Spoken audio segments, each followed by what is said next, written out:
Go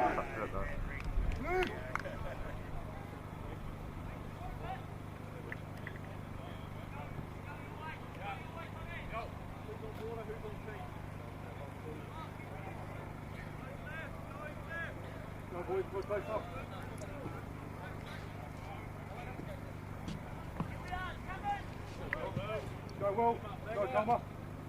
Next one, Mac. Go Langer.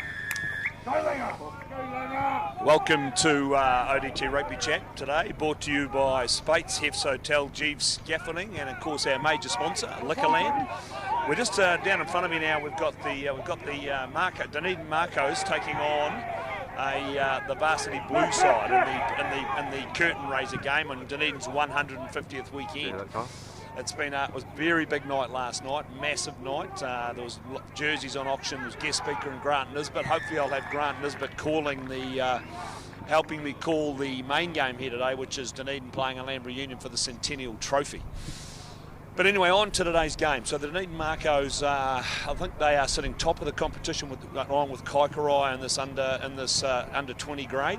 And Varsity Blue, who are traditionally a powerhouse at this level. In fact, it was the Dunedin side, Makos, that took on Varsity in the final last year. But that was won by Dunedin. But Varsity were very competitive in that game, and in fact they were well up at half time. But Dunedin came back in that final at Forsyth Bar and got up to win that trophy.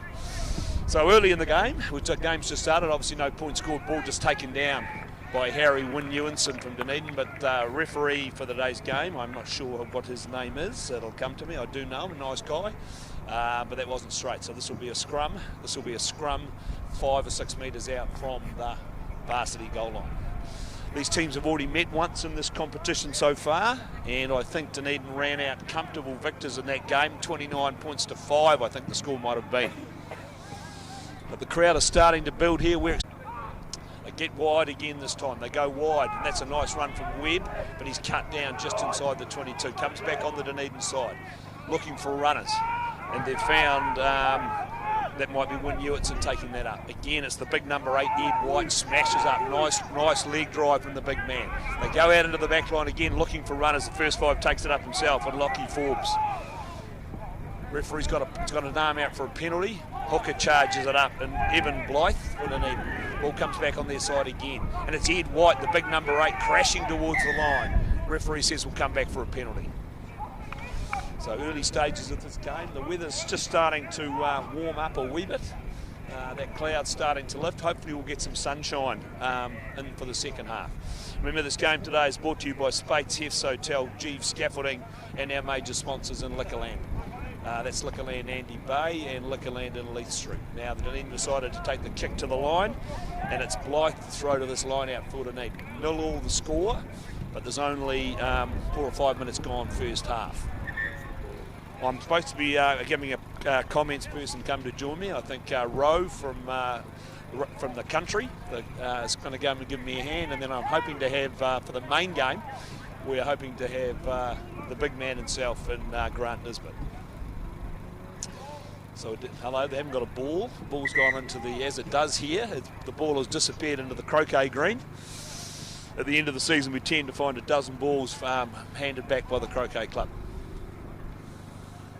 Found a ball, and this line out will get us underway. And up on the top ground, looks like the Prem 2s, the Dunedin Prem 2s have just scored a try. Not sure, looks like it's the right winger, number 14. Not sure who that is, but they have scored, so they're up 5 points to 0. And Dunedin are driving now at this line. They're not far away. Referee's got his arm out again. The number 2, Blythe, goes forward. He's dragged down a yard short. Coming back slowly on the Dunedin side. Can they can turn this early pressure into points? Ed White goes to ground. They drive again at the line. Again, good defence from Varsity. Ball comes back. They have a go and they scored. No, referee says short. Ball comes back again.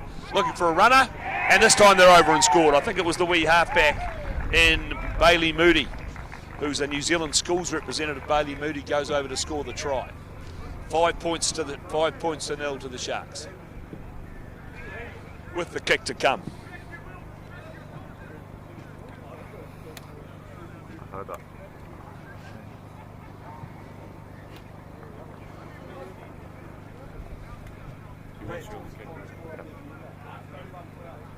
I've just heard from the Tigers. The Tigers won 31-12 up on the top ground. Good result for them.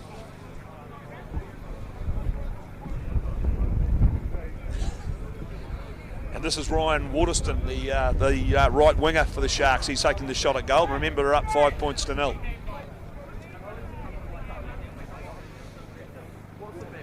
Last time we were here up on this Jeeves scaffolding that Lee Piper's kind of got up for us, it was absolutely bucketing down here. There was hail and rain and all sorts of things, but it's quite a nice day out here at Kettle Park. It's actually starting to warm up a wee bit, and there's not much wind, to be fair, which is unusual for Kettle Park. Waterston, he's right on the 15-metre line. Comes in, struck it pretty well. 7-0.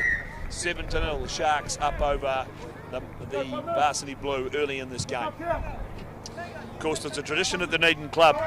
If all the teams win, there's a shark attack. We certainly don't want a shark attack today because it'll cost us far too much money. So I'm hoping the seniors go down in their game against West Troy to keep the money in check for the club. Here we go, underway again, down towards the 22. Ball's been charged down. They've gone back and played. It was Harry Wynne-Ewitts in the lock, did good work there and drove forward a couple of yards. Ball comes back on the Dunedin side.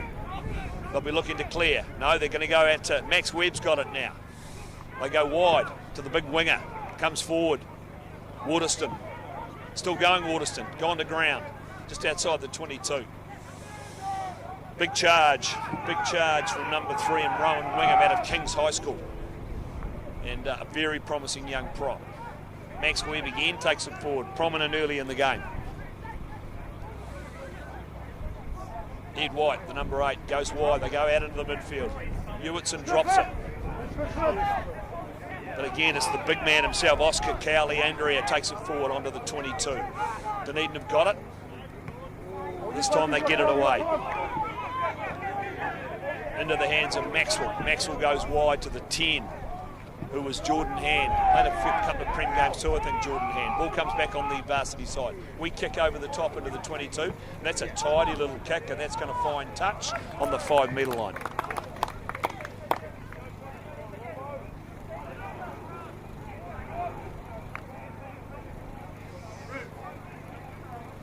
And up on the top ground, it's the Dunedin Sharks up 7 points to 0 in the Prem 2 game over, and they are playing AU. Anyway, so this is a varsity feed to this line. It'll be the hooker and William Robinson to throw. And again, we have no ball. Balls are a premium here today. You'd think the Dunedin Club at their 150th would actually have more rugby balls available. The ball comes onto the paddock now.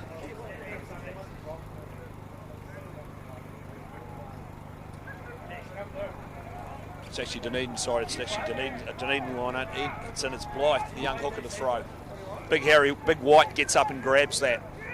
Shepherd takes it forward, played a few Prem games this year. Shepherd been very impressive with the Prems when he's come on.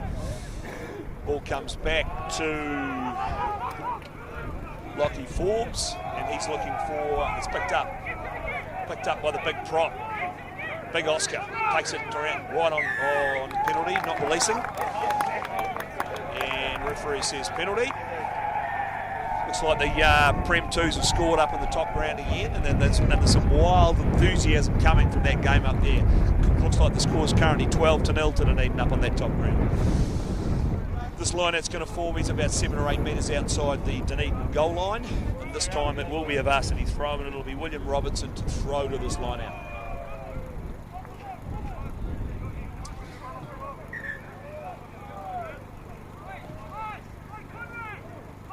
Again, we haven't got a ball. It could be a long, long, long day with no rugby balls.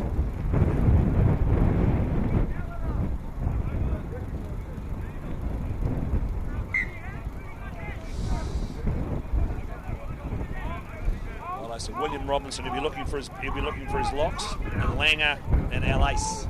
It could have been a Christian Lace that pulled that down. They get the drive going, varsity. This is looking good. They've got the arm out for the penalty. Now they're going forward, varsity. They could score here. They're going. No, he's drag. Referee says penalty try. Penalty try. They pulled that ball down. That's an interesting call. But 7-all. 7-all. They're back in the game, Varsity.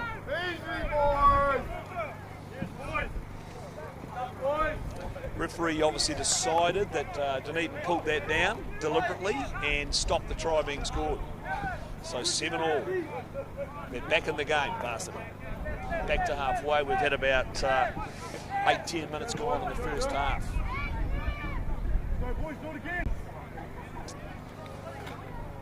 And just remember, between games today, we're actually live on air till about 4:30 here today. So between games, I'm going to try and do a few interviews with a few old stalwarts from the rugby club. We're going to try and get Billy Lang, who played 240-odd games for the Sharks, to come on and have a bit of a chat with us. Might get Greg O'Brien, the club president, on. Might get the old patron himself, John Piper. I might try and get somebody from Alhambra Union on, since they're the second oldest club in town. It's their 150th next year. And I'll get Wheels to come on and talk about the Centennial Trophy. As Dunedin make a break. Shepherd's got the ball now. Goes inside the 22. Strong run from Shepherd. Still going. It's a very nice run. 15 metres in. They're looking for a runner. They found big Harry Hewitson, who bursts onto that ball. Very impressive run. Ball come. They're only a yard out here. Can they hold them out, Varsity? Can they hold them out? They go at the line. Short. Halfback's got it. He's also tackled, brought to ground. As some Dunedin boys are just wandering past us. I'm just waving to the men while I'm supposed to be talking on the game at the same time. Good to see Rat Naylor down here from Alexandra this weekend. How good was that Rat Naylor when he played? Superstar. Dunedin drive at the line. Still no try. Ball comes back again. They go and charge again. It's Harry Wynne Hewitson. He's over and scoring. 12 points to 7. Nice try for Big Harry. He's probably been the star in this game. He's played a few Prem games this year, Harry. And I'd say he'd be getting a trot out for them in the next couple of weeks, because Dunedin will lose their big 6'9" boy, young Holland, who's away to play for the New Zealand Colts. So he'll probably be drafted up into that Prem side. That's a nice start from him. A couple of really nice runs. It'll be young Waterston to take the kick and goal. They're up 12 points to 7 after that penalty try to Varsity and that early try to Dunedin.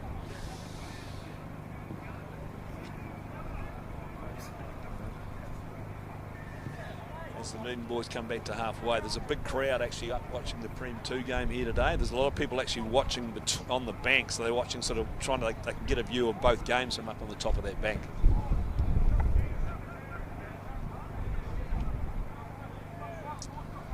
And it's young Waterston here. He's just, he kicked the last goal from a similar spot, actually, their last conversion. So quite a tidy, he's actually quite a tidy little kick. He's kicked some good goals from them so far this year. The Makos, they've been travelling okay. They've lost one game this season. They lost to Tyree about 3 or 4 weeks ago. And he's pushed that away right. So they lost to Tyree about 3 or 4 weeks ago, and they did draw with Kaikorai, who are the other top team in the grade. They drew with Kaikorai in the first game of the season. And then they went up to Kaikorai last weekend, took on the Kaikorai team, won that game. It was a pretty tight, tense old affair. I think they won the game 11-10. So I think Dunedin currently sit top of the comp. So Varsity bring the ball back to halfway. And it's the first 5 in Jordan Hand. Put it deep into the 22. Back there is Forbes. Forbes puts a nice kick down towards halfway. Waiting under it is the wee halfback in Tanaka. He puts it down straight back into the hands of Forbes again. Again, he kicks for touch. This one goes right down the middle of the field. Back there is the fullback in Maxwell. He goes wide out into the backs. They're looking for a wee kick over the top, straight into the hands of the wee halfback. Bailey Moody. Ball comes back on the Dunedin side. Looking for runners. It's Harry Wynne Hewitson again, smashing it up. Nice wee offload to Webb. Picked up by White now, the big, impressive, strong number 8 who's played quite a few Prem games this year as well. Referee says not rolling away, penalty to Dunedin.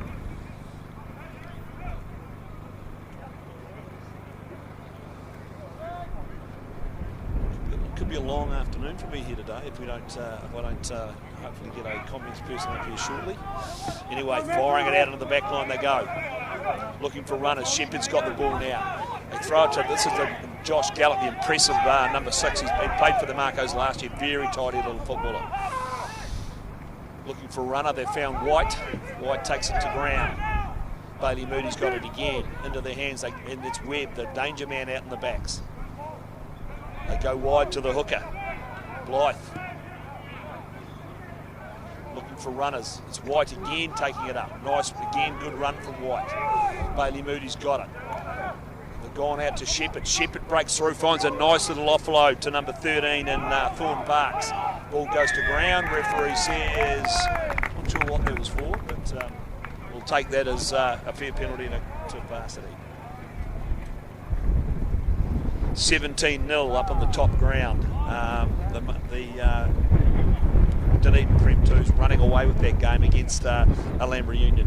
Hopefully that's important for things to come. Remember, the main game here today for the Centennial Trophy is between Dunedin, who are unbeaten so far in the Galloway Trophy, and Alhambra Union, who had a bit of a checkered start. Webb's got it now. Webb's still going. Over the halfway, offloads, we knock on, referee's missed it, ball comes back on the Dunedin side.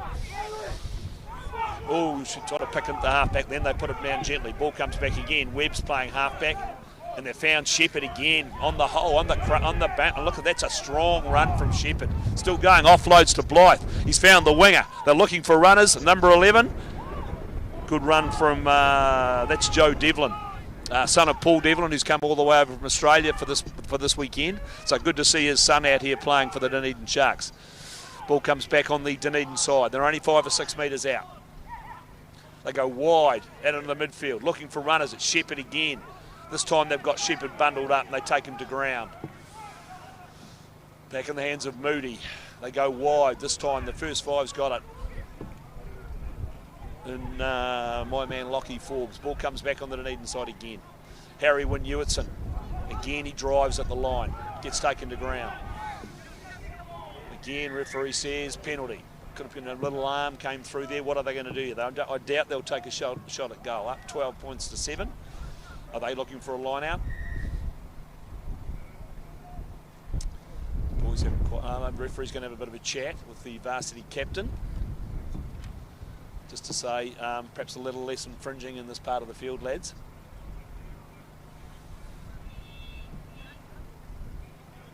Looks like they are having a shot at goal. Ryan Waterson's going to step up right in front. Remember, 12 to 7 currently. Dunedin over the Dunedin Marcos over the varsity blue.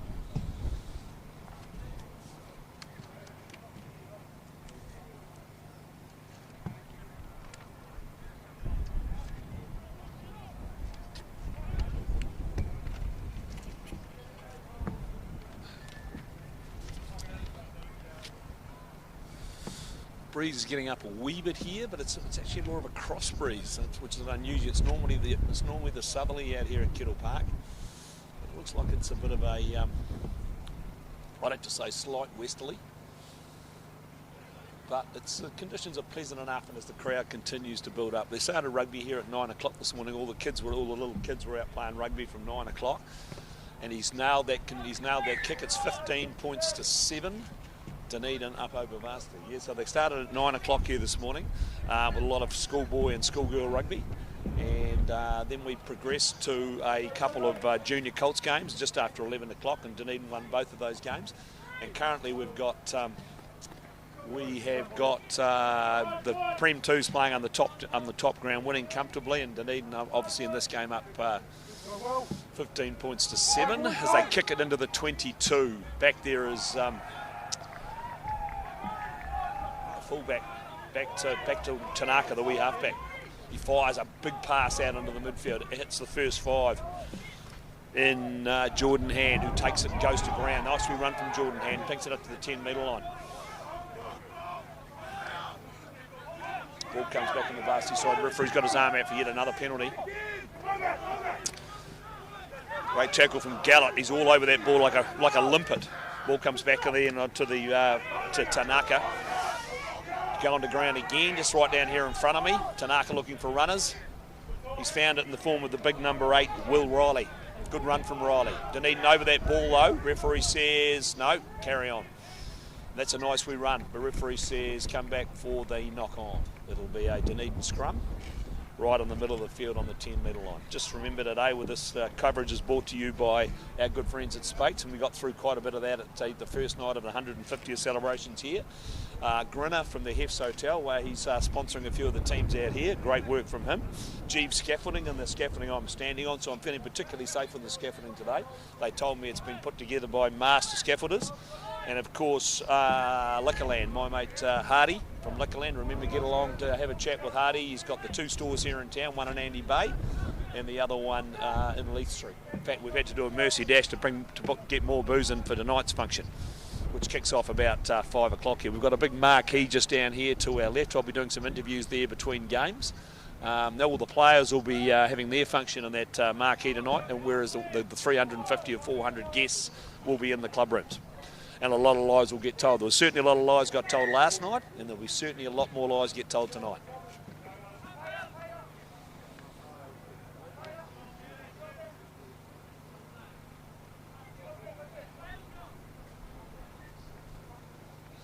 $22-0 to the Prem 2s up on the other ground.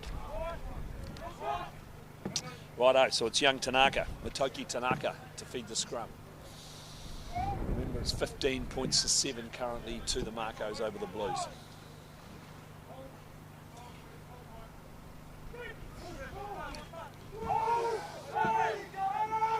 Good scrum from Dunedin. Rock them back. You're only able to push a metre in this grade though. Tanaka's got it, looking for a runner. He's found number 14. Big solid kid, number 14.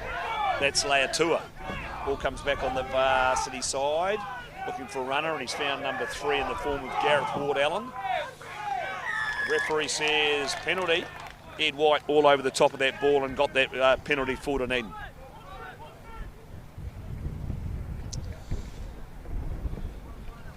And it'll be Lockie Forbes to clear away to touch to give Dunedin the line out probably on halfway. Breeze getting up just a tad.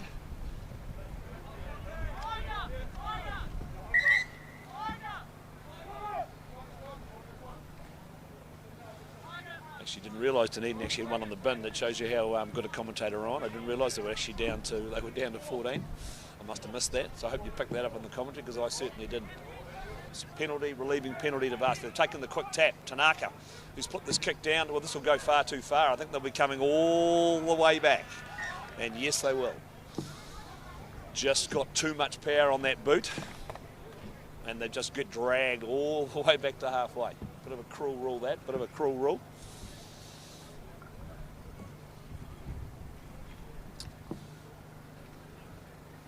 And yeah, there's a lot of people now. There's quite a few people in the tent having a few beers. There'll be team players, and there's a lot of people out the front of the club rooms. The club room's looking resplendent today with a nice wee picket fence around it. And then there's a lot of people up watching the game up on the top of the hill. And where Dunedin are leading that game 22 points to 0. In fact, they might have scored again. It might be more. It could be a long old day up there for Alhambra Union. And it'll be an interesting game today, this Premier game that comes up. Dunedin possibly one of their strongest sides they've had on the field for this game coming up. It's going to start at 10-3. So Dunedin will be hoping to continue on their winning way. If they got 5 points out of today's game, we'll just about guarantee them a spot in the top 6. Ball comes back on the Dunedin side. That's a nice scrum. That's a pretty average pass. Picked up and it's out into the hands of Forbes now. He goes wide to Devlin. Devlin pins his ears back. Still going, Devlin. Goes to ground just outside the 22. A couple of metres in from touch. Ball comes back to Bailey Moody. He's found that man again, Harry Wynne-Ewitson. He's like a magnet with that ball today, Big Harry. He's made some good runs for them today. Out into the backs. They go wide, and it's Shepherd again. Shepherd's put a weak kick through into the 22, and chasing his own kick, Shepherd. Shepherd could go all the way. Shepherd scores. A nice wee change of pace there for Shepherd. He put a nice wee kick through over the 22. He collected his own kick, went over and scored the try. 20 points to 7, kick to come. That's a nice bit of skill from young Ben Shepherd. And some big holes, I have to say, some big holes in that Varsity backline defence.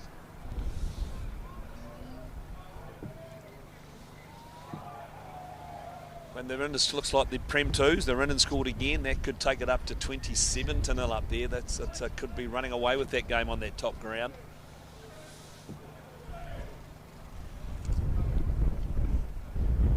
So it'll be it'll be young Ryan Waterston to take this kick. I'm just looking down at BJ Walker, the coach of the mighty senior side. We're hoping that senior side will lose today. We certainly don't want it. We certainly don't want a shark attack at this club. Shark attack, of course, where the boys get free beer for an hour or so, and we certainly don't want that. We certainly don't want that on our 150th weekend. That'll kill the bar profits. So we're relying on the seniors to hopefully lose that game to West Torrey. So Ryan Waterston to take this shot at goal for the conversion. Struck it pretty well. The boys said no, it's just a way to the right. But quite a convincing start by the Dunedin Mako. Yeah, so Varsity really need to sort of get their hands on the ball and see if they can sort of maintain some possession. That wind's turned a wee bit, and that's probably favouring the Varsity side. 20 points to 7, and we've probably had, probably 20, 25. That's a terrible kick. It's an absolutely awful kick. So with the wind behind you, you still can't go 10 metres. So we'll go back to halfway for a scrum to the Dunedin team. Referee says it's a young referee who made his premier debut out here actually a few weeks ago. That was against the Dunedin Sharks took on Zingaree. And by the way, Dunedin lost that game.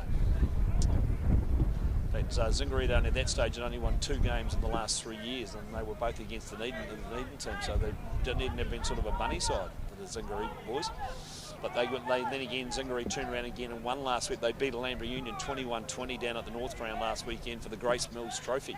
And that was Chris Bell, the ever-present blindside flanker, playing his 272nd game last weekend. Ball's just been overthrown and into touch. It'll be a Varsity throw right down in front of me. So I'll be able to give the referees some instructions whether this ball is actually straight or not.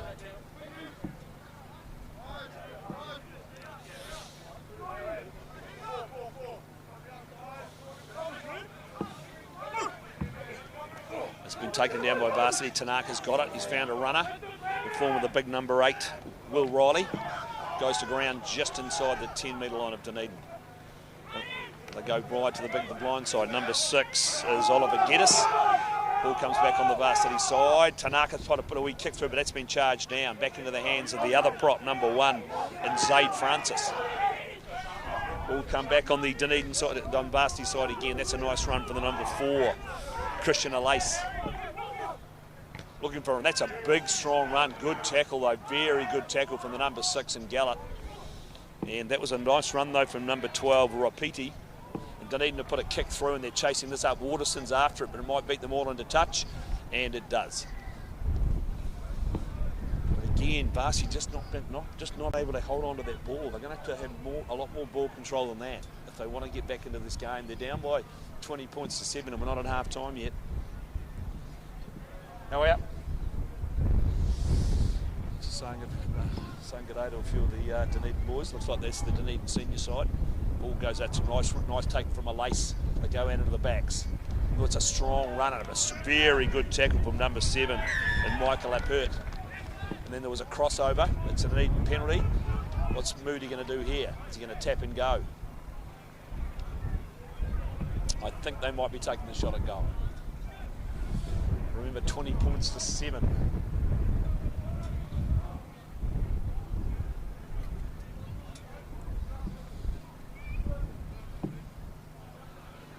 What are they doing? No, they're going to have a scrum. It's like the Dunedin boys have decided to call a scrum from that penalty.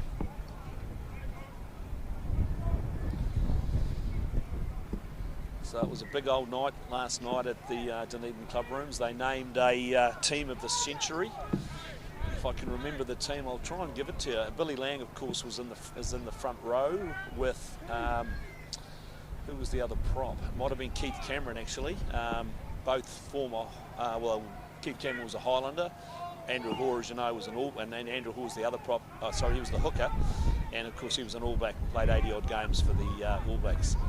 And that was the front row. The locks were Paul Oliver, who played for Otago, and an ageing Hunter Darry was the other prop, was the other lock.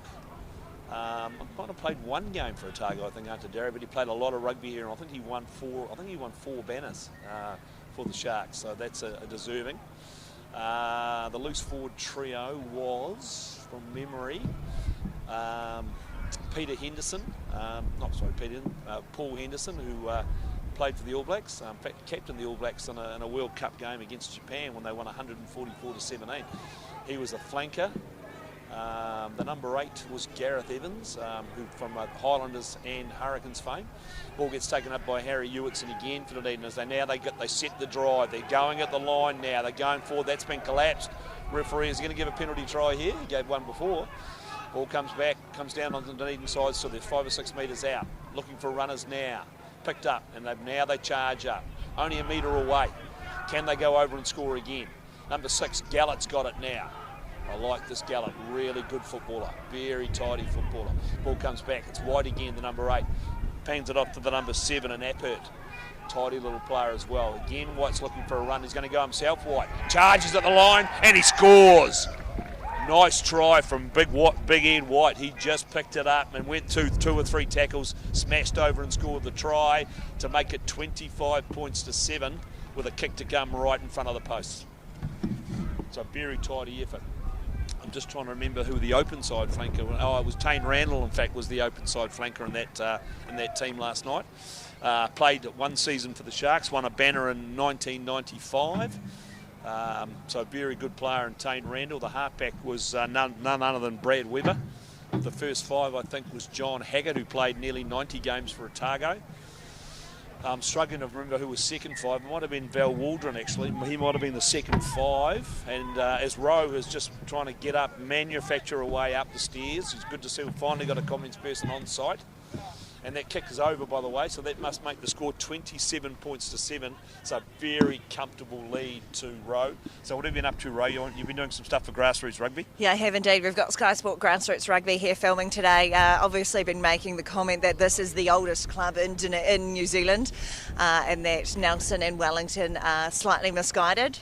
Very misguided, and I've been, as you know, I've been beating on about that over in the paper over the last few days, Ray. That I'm a bit disappointed that Nelson thinks they could have 150th last year when they had 40 years off and they didn't play any rugby. So they're only actually 110 years old. Maybe they were just celebrating 150 years since they were first founded. Well, that's possibly the distinction makes the difference here. Yes, it does. And Varsity finally got some ball. Varsity, they charge forward. They're just outside the 22 here, looking for a runner. Again, they've made a mistake in the back line. But at Hand, Jordan Hand picks it up. He's been solid for them at first 5. Charging towards the 22, and now they've been taken to ground. I think Dunedin May could have actually turned that over. Referee says yes, we'll have a scrum. There was a collapse more. Ball goes down, but it's been pretty. If you've watched much of this game, Roads, it's been a pretty dominant performance from the Dunedin Sharks. Which is what we want to see here today. You know, you don't set yourself up for failure on your 150th celebration. 7 senior teams in action. I think 11 junior teams in action as well. Maybe not quite the shark attack we were after with a clean sweep for the senior teams this afternoon. They said that would be pretty hard work, but it's great to see a good game of footy here. Good support from around the sides of the field as well. And the field itself is looking pretty good after it was pretty sketchy during the week. Yeah, it is, and I actually have been saying, Ro, that I'm a bit worried about a shark attack, so I'm sort of hoping that BJ Walker's senior side actually possibly 2B Town might go down to West Torrey. That might be our saviour. They thought they might have about a 40% chance last night, but... Well, they've got 36 players stripped today, they tell me, so I'd say a few of them would have turned up from last night, so it'll be very interesting to watch. And the Prem 2. Prem 2s are winning very comfortably up on that top ground. They're up by 30-odd points to zip. Just on that for 2B Town, having 36 players, you know, that shows the depth of the club here, which is great to see, especially in a year like a 150th. You don't want to be turning out 2 teams and saying, look, we're almost on the point of folding. Things are looking really strong here at Dunedin, and it's good to see. You don't want it to happen at the cost of other clubs around the city as well, but you got to be impressed with the numbers turning out and being able to put 36 players on the bench, you know, on the side. Some clubs would dream of that. Yeah, and look, to be fair, like having 7 senior sides it's a big effort. I mean, I think Dunedin and Kaikoura are the 2 strongest clubs in terms of numerical strength, but we've got nearly 250 rugby players, senior rugby players at this club now, which is a and it's a lot of effort, and a lot of work from a lot of people. And he's straight through Riley. Riley's away, and he's got Shepherd outside him, and he goes the other way to Waterston. Waterston puts on the afterburners. Waterston breaking down towards the line, and Waterston's in for the try. That was a nice try from Nice wee break from Lockie Forbes, and he found Ryan Waterson on his inside, who dashed away and scored in the corner. That takes the score into the 30s, 32 points to 7, kick to come. We saw a couple of scrum resets there. Just good patience from Dunedin, putting themselves into good space, moving around a wee bit. You know, that was a good, solid effort. What was he, maybe 70 metres?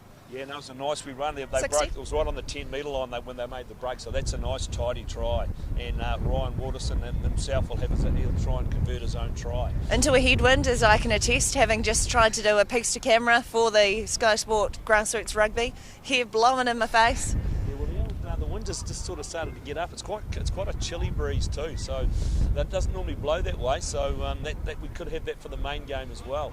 Let's just hope that the rain stays away. Hopefully it will. It doesn't look like rain, so we should be okay. 32 points to 7, and it's the winger who scored the try himself, the right winger, and Ryan Waterston to have this shot at goal.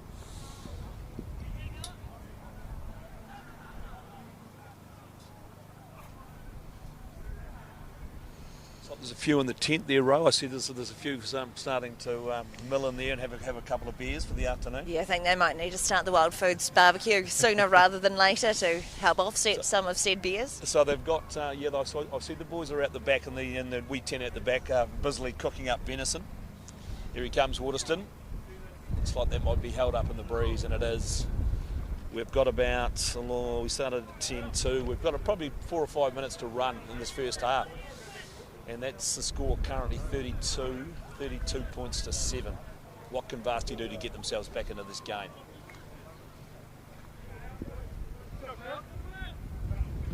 Jordan Hand to get us underway again. This time he actually gets at the 10 metres. Ben Shepherd gets up. He was taken in the air, and the referee's got his arm out for a penalty. It was a bit of, and then he actually hurt himself, the young boy that did that. They go wide into the back line, fired a wide pass to Webb, but referee says let's come back for the penalty. Yeah, the young varsity player. Good, the number 7, Joshua Kama. In quite a bit of pain, and just maybe, I hate to say inexperience there, but we know you don't take a player out. Well, you certainly don't do it and then get injured. And injure yourself in the process. I think varsity, they're lucky to have gone the 10 metres, kind of off the side of his boot. Bit of a banana almost. 16 warming up, and I think that will be Caleb Perry. So anyway, he's coming off. He did hit the ground quite heavily when he after he came off that tackle. He looks a bit the worse for wear. The ground is still, even though with all that rain we've had, it's still pretty hard out there. Yeah, it is. You wouldn't think at the beginning of June we'd be asking for rain. So Lockie Forbes puts it out on the 10-metre line of varsity, and Dunedin come to this line out. They'll probably be looking at Harry Ewitson. He's dominated the line out so far today.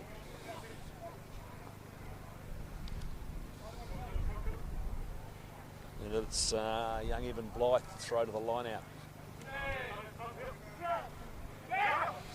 Harry Ewitson soars like a salmon out into the back line looking for runners. They've gone straight wide to Webb. He's found Waterston out wide. Waterston again showing some gas and showing some nice footwork. Still going Waterston up towards the 22. That's a nice run from Waterston. Goes to ground looking for runners, and they just got miscommunicated there. It came off gallop, but it's picked up by varsity. And they drag it up towards the 22, just outside the 22, and I think that might have been David Langer. And that's a nice run again from the big number 8 and Will Riley. Ball comes back. Tanaka's got it now. Looking for Hand. He's looking for a hole, but he just runs straight into the solid body of Ben Shepherd. Referee's got his arm out for yet another penalty. This time I think it's Elise taking it forward. Referee says we'll come back for that penalty. We have Oscar Cowley, Andrea, for varsity. Is that the varsity side there? No. That's the Dunedin side. That's the Dunedin side. Zade Francis, there we go. Zade Francis. Zade Francis just returning his shoe to his foot. Obviously a bit of a scuffle in there. A shoe went flying, a headgear went flying. And the ball's now gone flying right into the crowd. Out on halfway. It'll be the young hooker in William Robinson to throw to this line out. So that was a bit of a trick for young players, is how to actually set out your team list. I seem to be missing the name that entire page of the varsity team. Fantastic. It's come back on the varsity side. Pretty untidy line out. Referee says there's a knock on though, and they'll come back for a Dunedin scrum. And referee says no, we'll go to half time. So there it is, 32 points to 7 at half time here at Shark Park. So, Ro, what's on the agenda tonight? What's going on in the club rooms tonight? Well, as we look down there, we can see some team photos taking place at the moment. The maroon kit. Do we have any maroon teams? Well, that's ours. Those ones. Not sure quite. Oh, that's the Prems. The Prems have got the maroon, maybe training jerseys or something on. Yeah, there we go. So there's our eyesight's not what it once was, Dwyer. So the there's no guest speakers around the night. We had that last night with Nisbo. Yeah. So tonight is more people. I think more people, more yarns, more chatting, more lies. Turn around so we can face the camera there, PD. Oh, okay. Sorry, we were. Yes, we're now talking directly to the camera. They shouldn't have actually put us on air. I thought we were just going to do the whole thing totally incognito. Yeah. So tonight, so it's just there's no official speeches. No, which is good because last night it was there were some amazing speeches. You know, some really really good ones. O'Brien, you know, maybe slightly over his time allocation. To be fair, he only spoke for an hour and a half, so I thought it wasn't bad. In fact, a couple of people texted me this morning and said... Did he start on Friday and finish on Saturday? No, well, they actually texted me this morning and said, we're not coming back out to the club till he actually stops speaking. So you can still hear the words echoing around the club this morning. But, you know, you're right. There was, I thought he spoke far too long, but he spoke really, really well. Who else? Of course, you managed to turn just reading out a letter into an epistle, which was good. And that was from the Meads family, though, and so that was pretty exciting for us to hear from the Meads family, wishing us all our best on our 150th. It's pretty special. Yeah, and the team was the announcing of the 100, you know, the team of the last 50 years. Yeah, that was good. Cool. You know, having those comments for someone who has a shorter association with Dunedin Club, clearly than 50 years, because that would be impossible. It was good to hear the backstories and some of the yarns and some of the passing under the bus kind of thing. You know, it was good to hear that rather than just names read out. It meant it a lot more. And then they auctioned off the jerseys and raised nearly 30,000 from that, which was pretty cool. And that was just the 15 playing jerseys. Yeah, I think they're doing some more. I think they are going to auction some more tonight. Well, there you go. The or any kind of auctions is the later in the night you go, the more inebriated people become, and the more they just want to lift their damn hand up. Yeah, exactly. Case in point. Exactly. So, but you know, you're right. It was a great night. There was 350 odd people in there last night. One thing that really struck me was the guys walking in the club who, it's been 30 years, it's been 40 years since they've been in those club rooms before. You know, that was really amazing. Well, it was good because I actually had a little Colin Meads birthday function on the Thursday night at my bar at home, and we had 4 or 5 guys arriving. Oh, where was my invitation? Still in the mail? Well, it's still on its way. Yes, pigeon post. I'm pretty sure it was an open invitation, but anyway, but it was 2 guys I hadn't seen for 30 years, and it was just amazing that they could come in and turn up. One of the great stories, and we might talk to Grant Kreft in the break between the games. Grant Kreft, he's come all the way. Might I suggest you have your interview subjects on the ground? That was really hard to get up that scaffolding. No, I'm certain. I think we're going to do the interviews in the main tent there. So we might do the interviews there. But anyway, so Grant Kreft, he's come all the way from the States. He's been in lockdown for 2 weeks. He's here for the weekend and he flies back to the States next week. Marvellous. So that's a pretty cool story. Marvellous. As we see the teams go into their huddles ready to recommence the second half here at Shark Park. Shark Park, 32-7. The Sharks up over the Blues. And I'm just trying to get a score from that top ground. Somebody has been texting me scores. I'll just quickly check my phone. It's 34-0 up there on the top ground. The Prem 2s over, and they are playing, of course, Alhambra Union. Well, you're getting a lot better text messages than I have been trying to arrange an interview with a former All Black of this club who shall remain nameless, and saying, are you here getting photographs of the hotel bar? Right. Yes, because I wanted to talk to. I'm trying to talk to. I was going to hope to talk to Andrew Hoare. Yeah, he might be the one in the bar. Yeah, so I mightn't get him between games. I want to talk to Billy Lang, who played 200. Billy Lang. That song came out of it last night, and that's a nice kick deep into the 22. All and 2 boys just ran straight into each other. Back to Tanaka. That was partially charged down. Who's in there looking for that ball? Waterson's after it. It's been picked up but knocked on. Knocked on twice, unfortunately. So that'll be a Dunedin scrum. just right down here in front of us. This will not 32 points to 7. will not be the restart that Varsity were looking, especially as they're kind of coming into the breeze and into the ball. Knock on, not ideal. It is starting to get a wee bit chilly here though. My fingers are starting to get a bit cold, but they'll be moving around a bit. They're used to this, they're rugby players. The wind is sort of coming and going. I'm just looking down here at one of our old stalwarts who's just come over from Melbourne for this game, Chris Gallagher, wandering around nervously. And then another dedicated man, Chris Gallagher, has actually come over for 3 months, Ro. You know, most people just come over for a weekend. He's just come over for the 3 months. That's how long his liver takes to recover. Good Dunedin scrum. Bailey Moody looking for it. He's found Riley. Riley's looking for a runner and Webb, but he's left it behind him. And the big man out on that back line, Rapiti, he's picked it up. Number 4, a lace for Varsity, running it forward. Tanaka's got it now, looking for runners. They smack it up towards the halfway. It's the number 8 and Will Riley. Hand's got it now, looking for runners. He's found Rapiti again. Nearly ripped out, but still comes back on the Varsity side. Tanaka's got it. And that's a knock on. And that's what they've been doing all day, Ray. They just can't seem to hold on to the ball for any more than 1 or 2 phases. Yeah, and just I think a wee bit guilty there of also standing stationary on attack, not moving into the ball, which I think would improve things a wee bit. Up the tempo. They need to really hit this Dunedin side hard. They are down 32 points to 7. They've got nothing to lose. Can I throw out any more cliches with that one? That's good. You've got about 4 in there, which is pretty cool. Rugby's very much a cliche game. It's a game of 2 halves too, so they say. Righto, so right on the 10-metre line. They're probably 10, 12 metres in from touch on that far side of the field, on the C side of the field. And we're hearing from the DCC that in 5 years' time this will be underwater, which I find staggering. Bullshit. Oh, sorry. It's the wind. Blew some dust in my mouth. Righto, here we go. Ball comes back on the inside. Bailey Moody in there looking for it now. Picked up by White. Moody's got it. Finds a runner. They go wide. And there's Devlin, straight through the hole, Devlin. Loses his footing, but still going, Devlin. Takes it over the 22. He gets ridden to the ground on a high tackle. Referee says high tackle, penalty to Dunedin. Just a wee bit round the neck, the big number 22 that's come onto the field, and that is Talaval Gabay. So that's the second time we've just seen a wee bit of lack of discipline from this young Varsity side. Things like taking players out of the air, high tackles.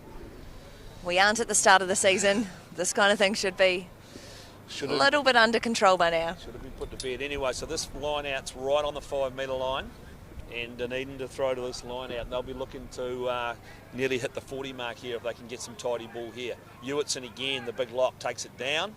They get the drive going. And this is a nice, solid, strong drive. They're still going. They're just on the line. Can they get it to ground? Referee says, let's come back for the. He's penalised them. Oh yeah, well the disconnecting. Split apart. Yeah. I don't like that rule, but anyway, I presume it's a rule. So Varsity to clear. Hand's got it. It's a nice kick from Hand. Takes it down towards the 10-metre line. And there'll be a Varsity throw to this line out. That is a good kick. You know, that is one thing that I think is one of the most frustrating parts of rugby, is if you can't get some distance with those clearing kicks, you're just finding yourself back in the same spot, not going anywhere. Remember this coverage today brought to you by Spates, Hef's Hotel, Jeeves Scaffolding, and our major sponsor Liquorland. My old mate Hardy. Make sure you get down to Liquorland, Andy Bay or Leith Street, and pick up your supplies if you're not coming to the Dunedin Rugby Club, because there's plenty of supplies here today, I can guarantee you. Ball taken down by number 12, Rapidi. Comes back on the Varsity side, just outside the 22, looking for a runner, and he's found a lace, the lock. He takes it to ground. Ball comes back to Tanaka. He goes wide out to the 15 in the form of Maxwell, who puts it deep down. That's a nice kick from Maxwell. Nice clearing kick. Yeah, once again, good territory for Varsity. First time they've really seen them attack in the Dunedin half, this side of half-time. Speaking of sponsors, you know, great support here at Dunedin, as there are in the clubs around the city. Overthrown that time by Dunedin.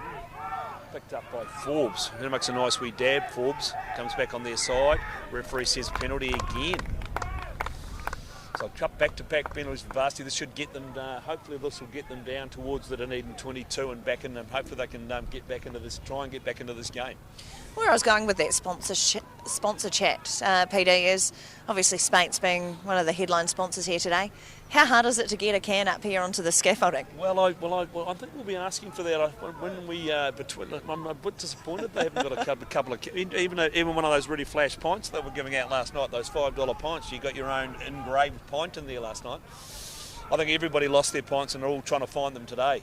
Ball comes back this time to the big number 8. He's found a hole. The replacement number 17, not sure who that is. I'll tell you in a minute. That's Tane McCracken. Hand's got it now. He goes wide out to the 19, which is Travis Cashmore. He charges up towards the 22, goes to ground. Tanaka's got it. He's found a runner and a lace the lot. He takes it down. Still not quite in the 22. Dunedin tried to steal that ball, didn't get it. Picked up by number 12, Big Repeaty. Again, they're looking for runners. They're looking for he's found one of the big props, and Gareth Ward-Allen takes it over the 22. Tanaka's in there looking for it. Got it now. This is a good period to play for Varsity. They're finally holding onto the ball. The number 8, Will Riley, takes it forward. Tanaka's in there looking for it again. Looking for a runner. Found a runner in the form of a lace, the lock, who's been busy since the start of the second half. Finding another, looking for a runner. He's found the number 2, which is Robinson. Again, they go to ground. They haven't made a lot of ground here on this charge, but at least they're holding on to possession. That boy didn't roll away, number 5, another penalty coming. The number 8's got it again, goes forward. Referee says come back for the penalty. See, once again here, Varsity would really benefit from running onto the ball. The only person we saw attacking that line, running onto the ball, was the decoy runner. Yeah, exactly. So you're right, they're just too static. They're just not doing enough with the ball. They've put it down, they're only probably 5 or 6 metres out now. Can they get a line-out drive going? They got a good line-out drive going in the first half, and that's when they got their penalty try.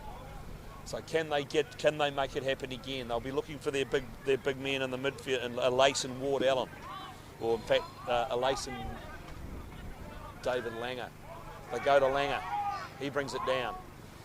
They get set for the drive now. But Dunedin have got them on the back foot, and Dunedin have put some real pressure on here. They're going to have to use it. Tanaka's got it. Finds Hand looking for a runner. He's found Repeaty again, the big number 12. Ball goes to ground, comes back on their side. It's the number 1, picked it up this time, and Zaid Francis. Dunedin in over the top of that. Referee says holding on, Dunedin penalty. Yeah, frustrating for Varsity there. As you said, good ball retention. You know, they had strung together quite a few phases there before conceding to Dunedin. And straight over my head that ball went. I could have actually leant over and caught that, I feel. At least it stayed on. It didn't go into the croaky field, so that's good. They should find that ball. They've already lost a couple of balls there today. Oh, and over our head again. Righto, so Dunedin to throw to this line out. It's the young hooker and Evan Blythe to throw to the line. I see young Perkins has come onto the field. He's come on as a replacement. Looks like he might have come into number 6. He's out of the Nelson system. He might have played New Zealand schools last year too. Well taken down by La Liga. Forbes puts it high in the field, down towards the 22. Well taken by the number 19 in Travis Cashmore. Back on the Dunedin side, Webb's got it. What can Webb do here? He's found a runner outside him in Forbes, and then Forbes puts the kick ahead, then there's a big knock on from Repeaty in the midfield. So Dunedin will have a scrum here. No, what are they saying? Yes, scrum Dunedin. Yeah, Repeaty just that ball arriving in his hands a little bit quicker than he expected there. Shame for that knock on.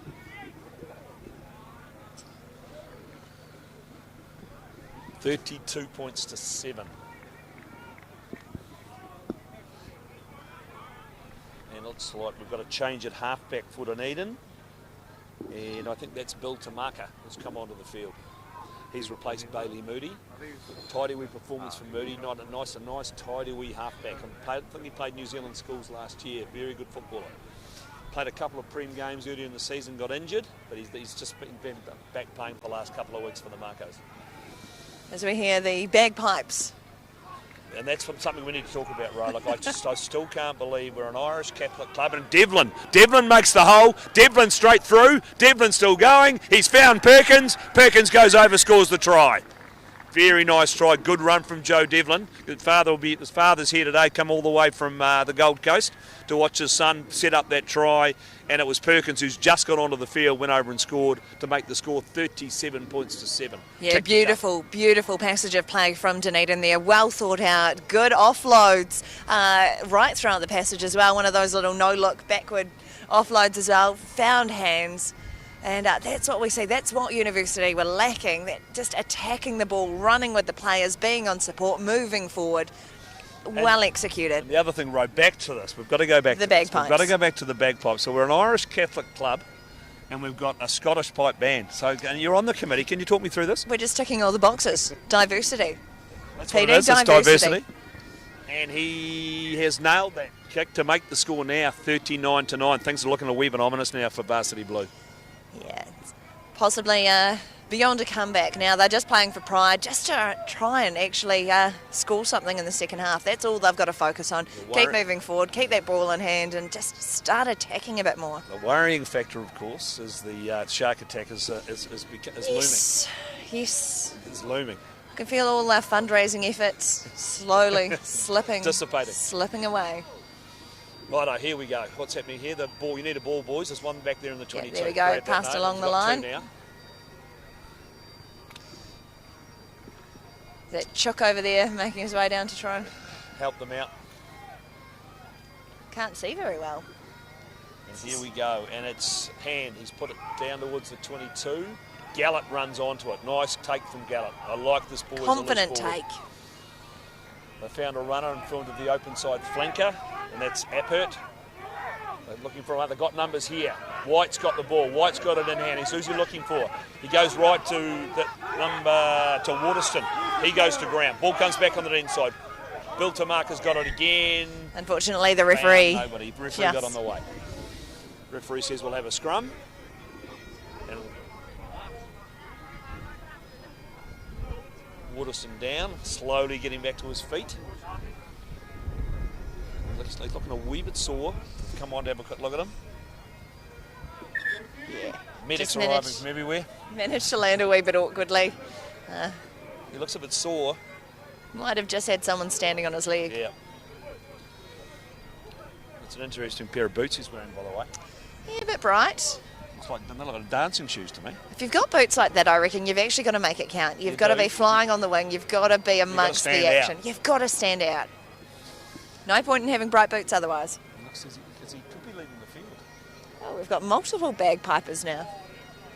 What's the collective term for more than one bagpipe player? Bagpipees. Bagpipees. There we go. You heard it here first. So Waterston's going to stay on. He's decided with those new boots he's got, he's not going off. So it'll be our man Bill Tamaka to feed the scrum. Right down in front of us. 39 points to 7, the score.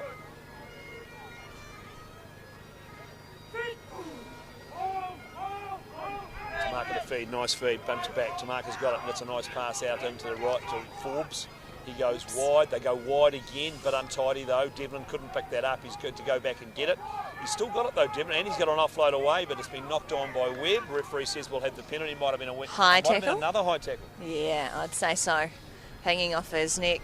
He did well to control that. That's what happens when you've got one wild pass. Obviously the pass was behind the player, he had to stop, reach back for it, and then the next one went high over the head. Yeah, there was a bit of an ambitious pass from Thorn Parks, the 13. Dream big, PD, dream big. What's happening here? They're having a bit of a chat. I don't know what they're having a chat about. They must be having a chat about something. They're doing maybe afterwards. Just controlling these high tackles. Too many penalties now. Oh, sorry, I was going serious on that one. You were being facetious. Righto, so it's Forbes. Forbes to take this penalty right on halfway. Swap hands holding the microphone there. One's gone numb. One's dropped again, Ro. It's a bit patchy. He found touch with that kick. That's a nice kick. That is a great kick. No angle. He had no angle at all. And he's put that out probably 5 or 6 or 7 metres from the line. Absolute textbook stuff. I think this is the biggest learning we will take from the day, PD, is when you commentate on a scaffolding on a coastal rugby ground, just take a pair of gloves. Exactly.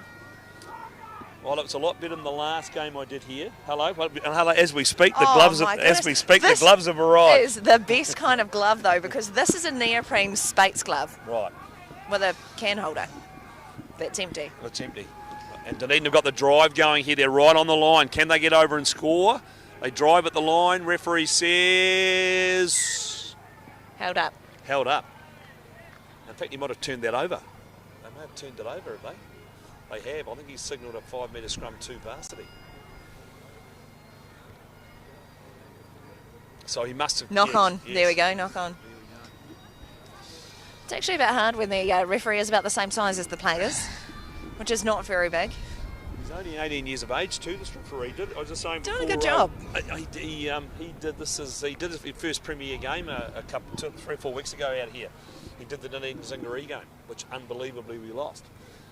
But that wasn't attributed to the referee, and I can't remember his name, so I apologise for that. But he did make his Premier debut. Up on the top ground, looks like Dunedin are on attack down the far end. They could be looking to score some more points.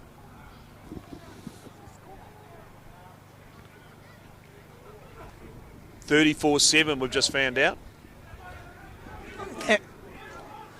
Good to see Alhambra Union scored on the top ground. We'll talk about that later. Ball comes back to Devlin. Devlin's picked it up. Still going, Devlin. He's found big Harry Hewitson, who drives up. They go to ground. They're only 10, 12 metres out here looking for runners. They go into the backs. They've found number 19, who just takes it, and that's Perkins.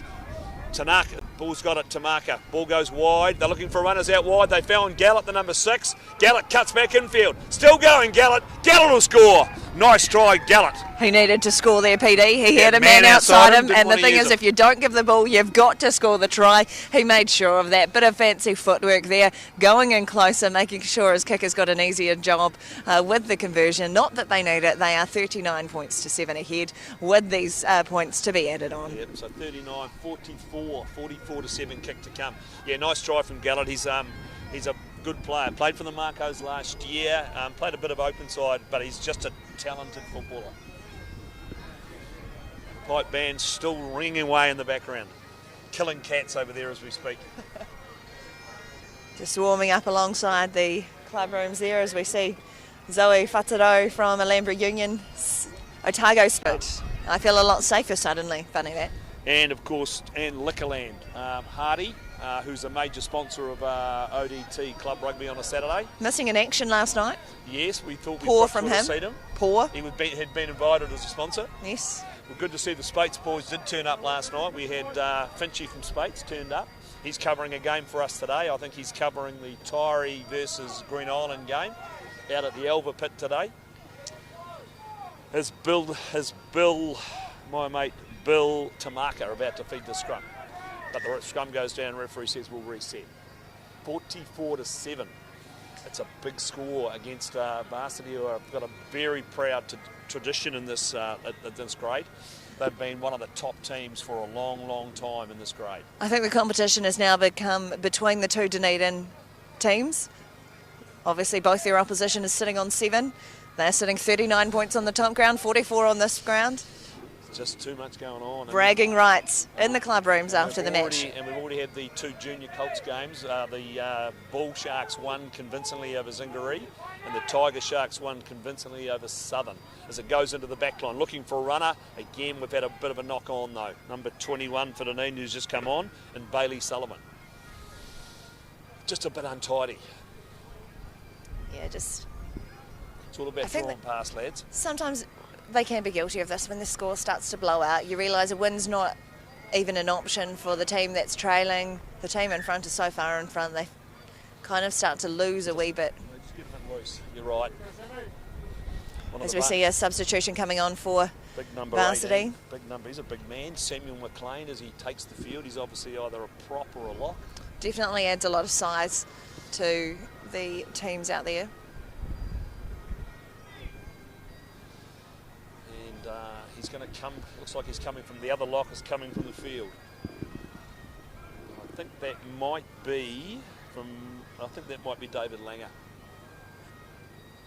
He's looking a bit jaded, a bit sore. But anyway, finally we'll go back. We'll get the game back underway. It's 44 points to 7. Great to see the old decade photos still taking place. There's a fine body of men there too, by the look of them. Is that Hunter Dowry in the middle, centre? I'm just trying to. I should. Or is it beyond them? See, again, my eyesight, not what it was, It might PD. be an older group. There's some fairly ancient-looking gentlemen in that photograph. I can see Greg O'Brien in the background there. I can see. Yes, obviously I'll miss those photographs. I'm sure they can Photoshop you in afterwards. Anyway, so ball comes back. Basti have got it now from that scrum. Hand gets it. Oh! And the little man himself, Chicane Pryor, tried to pull off the intercept, but he just put it down. They wouldn't have seen which way he was coming. He's that quick, Chicane Pryor. A lot faster than you would have been back in the day, PD. Yeah, look, he would have just had me for pace. But he's an electric little machine on the field. So this again is a varsity scrum, right on halfway, and it'll be the little Japanese boy Matoki Tanaka to feed the scrum. So we've gone to dead scrums now. Tanaka finds Hand. Hand puts a kick over the top. Back goes Gallett. Gallett's picked it up, the blindside flanker for Dunedin. And then he goes forward, Gallett goes to ground. Nice piece of work from him. Tanaka's got it, looking for a runner. He's found Perkins with a nice handoff. Ball comes back again to Tanaka. Looking for a runner, he's found Big Ed White, the number 8. He goes to ground. Ball comes back on the Dunedin side. Tanaka's got it again. Looks like they want to switch and come back the other way. It's in the hands of Perkins now. Nice offload from Perkins. Into the number 17 is Rhys Hughes. Still going, Rhys Hughes. He's on the charge, the big man. He's looking to go round the fullback. Goes round the fullback. Dragged down on the 22. Nice run from the big man. Ball comes back on the Dunedin side. They go wide into the backs. Looking for runners out wide. It's Gallett. Still going Gallett. And he's just put a foot in touch. But a great run from the big number 17, Rhys Hughes. Yeah, they've still got something left in the tank, which is great to see from Dunedin. Peter, you're going to have a lot in the tank because I'm about to leave you and go do some more filming. Okay, thank you, Ro. Thanks for calling in to see me. And go and do some filming for Grassroots Rugby. Get down the scaffolding, just take your time. Comes back on the Dunedin side, and again they charge it forward. That's a nice run. Ball comes back on the Dunedin side. Referee says using a forearm in that, so the penalty to varsity.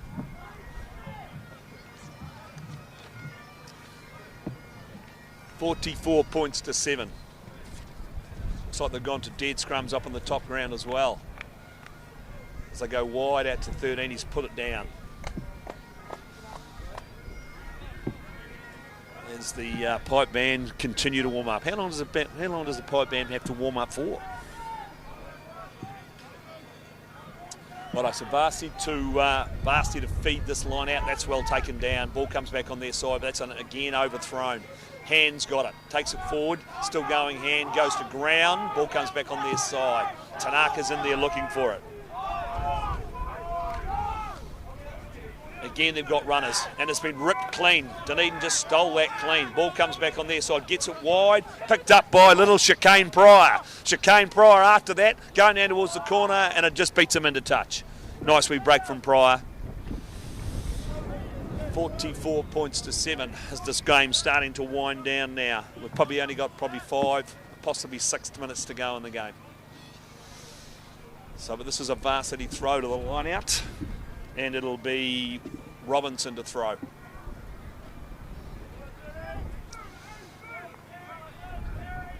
again, it's tapped down on the varsity side. Tanaka's found a runner, and it's Rapidi, the number 12. He goes to ground, only a few metres out from their own line. They'll probably cup another. No, they've gone straight back for the kick to Hand. Puts it down over the 22. Chicane Pryor waiting for it. He finds Webb. Webb fires it out wide, looking for runners again. And they've got a nice pass away. And again, they go wide. They've got numbers. They've got a score here, and they do. It's Bailey Sullivan just runs it in. Too many numbers, too much pace, and they've scored and gone over. 49 points to 7. Kick to come. Really nice try from Dunedin on that occasion. It was Lockie Forbes who found numbers in the midfield. Joe Devlin fed his men on the outside, and they just had too many numbers. and they went over and scored out wide. Nice try. Kick to come, 49 points to 7. And looks like the scoring has sort of died up on the top ground. I think it's 34-7 the last score I had from up there. As the pipe band is still going in the background. The wind has died away just yet again for the last couple of minutes. Remember, in between the break in games, we'll go down and we'll do some interviews in the big tent. We'll do some interviews down there as Noel Jenkins, our auctioneer from last night, walks past. And we'll try and interview Bill Lang if we can, who played 240 odd games for Dunedin. He's kicked that goal from the sideline. That was a very good effort, 46 points to 7. And Bill Lang will try and get Grant Kreft, who's made all the way back from the States for this event. We'll talk to Greg O'Brien, the president. Hopefully he won't talk as long as he did last night. I'll try and talk to John Piper, the club patron. I might even try and get the old historian for the club, and Peter Stumbles, to come and have a bit of a chat with us as well. And that'll fill up a bit of time before the main game kicks off here at 10-3. So it's to Penny Maxwell to get us underway again. And it's been batted back. Referee says you were offside, son. Penalty to Varsity, just outside the 22. Do they take the kick here and go to the line out? Possibly they will do. Yes, I think so, yeah. 49 points to 7.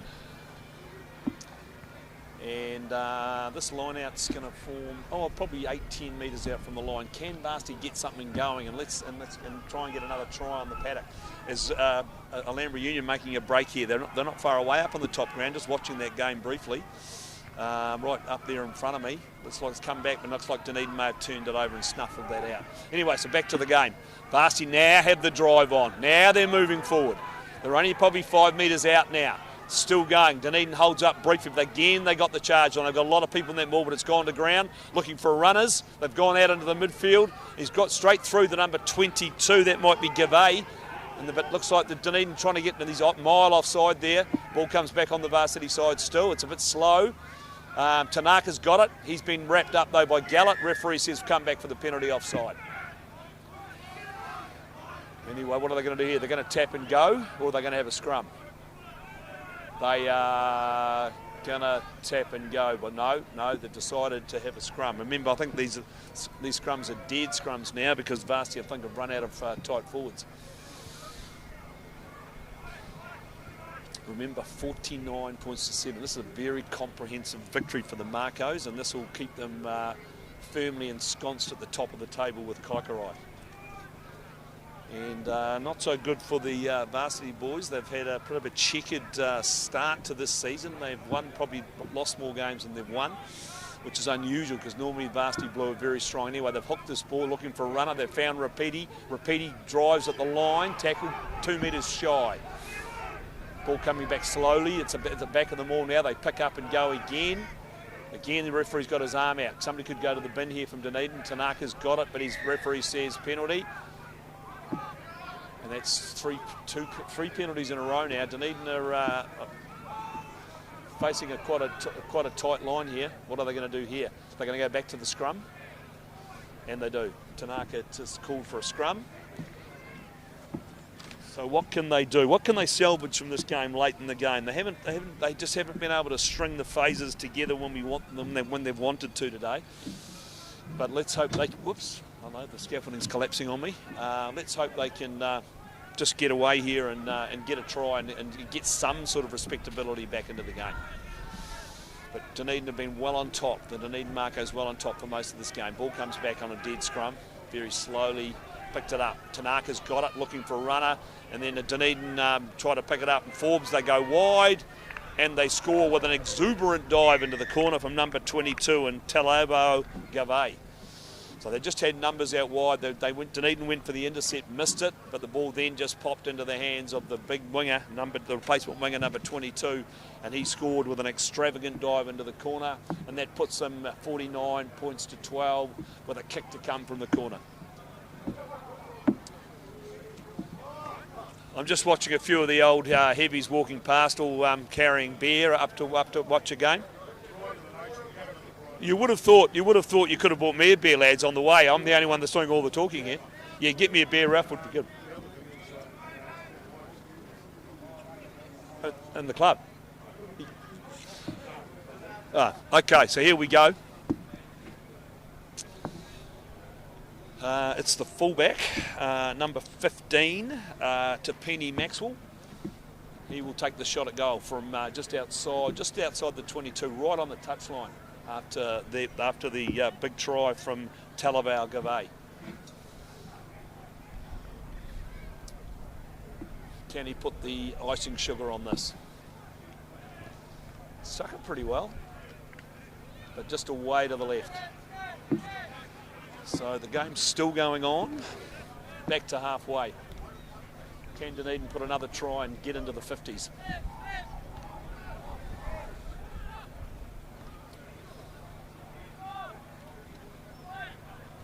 And it'll be Webb. Been pretty quiet today, Webb. We haven't seen a lot of him. He was an absolute standout last week when they played Kaikorai. He puts it high in the air. Taken down, right on the 22. The big number 4, Alace. Get the drive on again from one of the two props. It might have been Ward Allen. Ball comes back on the varsity side. Tanaka's got it, looks for his runner. And again, the ball's been ripped clean. They just can't seem to hold on to the ball, but they've got it back, varsity. Taken forward by the wee hooker and Robinson. Then they put a wee kick through down towards the halfway. Webb's back. Webb's got that. Picked it up, Webb. Still going, Webb. Nice break from Webb. Takes it down towards the 22. Back in the hands of Tanaka. Looking for a runner. The big number 17 and Reece Hughes smashes it up towards the 22. Ball comes back on the Dunedin side. Tanaka's got it. They go wide to the big lock and Latiga. Goes wide again. Looking for a runner. Waterston finds Devlin. Devlin gets taken to ground. Only 3 or 4 metres out. Looking for runners again. They found another one in the form of 18. The ball goes, then the ball gets knocked on and varsity come away with it. Might have been Callum Watley that lost that ball on the tackle. Ball comes back on the varsity side. They're going to try and put it away to touch, and it's the number 15 in Maxwell. He's kicked it out over the 22. Webb's got it, but they'll probably go to the line out. And as we see the organiser of this magnificent affair this weekend, the organiser handing out programs, good to see him. Are you selling those programs, Dennis? Yep, pocketing the money. So this line out just outside the 22. Again, it comes back on the varsity side, but untidy. Watley just couldn't control that ball, knocked it on, and varsity have taken it down.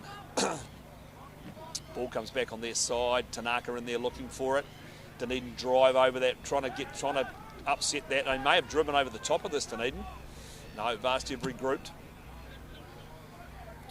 And then Tanaka puts it down. It hasn't gone too far. Back in the hands of Devlin. Devlin's picked it up, gone straight past his man. Then gets an in-pass away. Referee says foot in touch. It'll be a varsity throw right on the 22.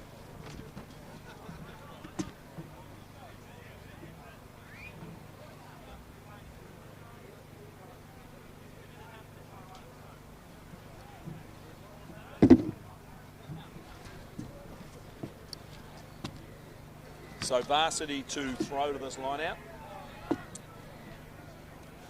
Right to the back in the hands of Tanaka. Throws a wobbly old pass into the midfield. Breaks over the 22. Again, Dunedin have torn it clear. Their ball control today hasn't been good. Good tackle on Tanaka, the Bill Tanaka, and then they go wide. They go out to Big Ed White. He's got Devlin outside him. White crashes it up towards the 22, goes to ground. Again, they're looking for runners. And again, Waitley's found a nice little offload into number 16, Louis Calvert. They go into the midfield again. They fire it wide. Perkins straight through. Perkins has got a man outside him.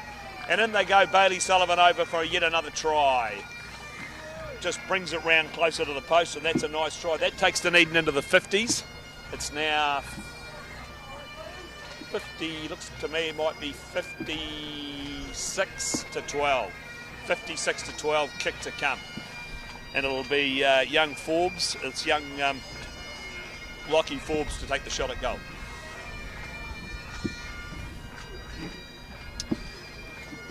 down on the tent wheels. We'll do it on the tent straight after the game. Yeah, after this game. Yeah. Just talking to the president, just talking to the president of the Alhambra Union Club, Gary Wheeler. I'll have a quick chat with him about the Centennial Trophy, which the two teams are playing for this afternoon, and the main game, which is going to kick off at 10 to 3. So I'm just right behind young Forbes here, young Lockie Forbes. And he's drained it, absolutely drained it down the middle. That'll make it 58 points to 12. A very commanding victory to the Dunedin boys. Looks like the game could be all over up on the top ground. I think the Prem 2s have won that convincingly. I haven't got a score yet, but hopefully I'll find one out for you shortly. Remember that today's game is brought to you by Spates, Hef's Hotel, Jeeves Scaffolding and Liquorland, Andy Bay and Leith Street.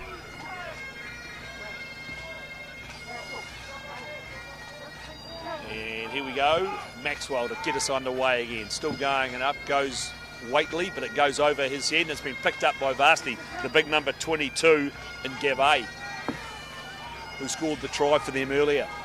Ball comes back on the Varsity side. It's Gavay again having a charge at the line. Referee's got them for offside as Dunedin drive him back in the tackle.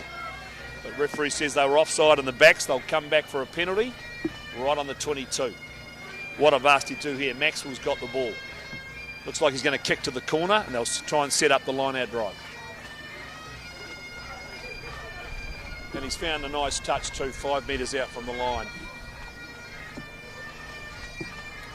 And again, we've got the pipe band. This can't be quiet, that pipe band. They've been warming up for hours. I think they were going on a route march. Here we go. Varsity to throw. Dunedin have stolen that line out. Bill Tamaka's picked it up. Eventually, he did knock it on. So this will be a Varsity scrum. What can they do from here? Remember, we've got dead scrums here today because I think the Varsity front might have run out of front rowers. There's a lot of people now in front of the club rooms, a lot of people inside, and a lot of people getting photographs taken over there. And the big marquee for the players is starting to fill up as well. And referee says, I'd say somebody might go to the bin here. It's been a series of penalties in the 22, and they're offside. And what's the referee going to say? He's having a chat with Max Webb. I think must be the captain for Dunedin today. He's saying, "Well, that's it. That's the last one. That's you're on your final warning, lads." So here we go.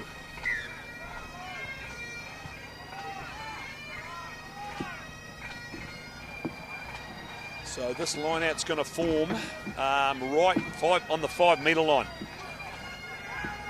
And so can they get some more points on the board here? Looking for numbers. They've crashed and they've gone and they have scored. Nice try to Varsity. Might have been one of the big props. He may have injured himself in the process. It might have been Gareth Ward out on his aid, Francis. I can't really tell which one. I'll soon work it out as he gets back to his feet. But they've scored in the corner, and this is probably the final act of the game at 56-17 now. But it was good reward for that Varsity forward pack. They haven't given up today, as we watch the mighty senior side now heading up to play on the top ground under the gaze of some really big men coming out to play for the senior side today, and when we're expecting really big things from them up against the mighty West Tyree team.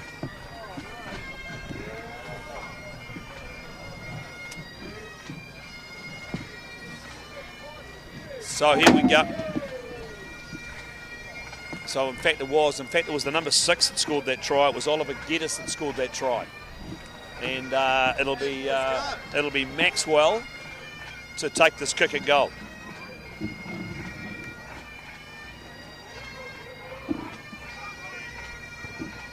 And that's a nice kick too, but it's just away to the right. And that's full time, 56 points to 17. The Mako's just a wee bit strong here today. I'll get a score update. What was the score, lads?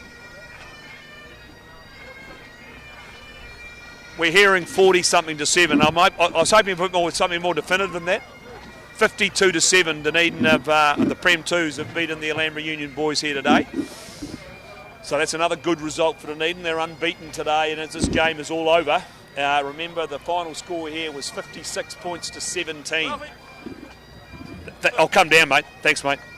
So what I'll do is I'll quickly cut off, and I'm going to reposition myself in the tent downstairs, and I'll do some quick interviews, and then we'll be back here with the main game for you. I'll have comments man up here as well. I'll be back with you at 10 to 3 for that kick-off between between Alhambra Union and the Dunedin Sharks.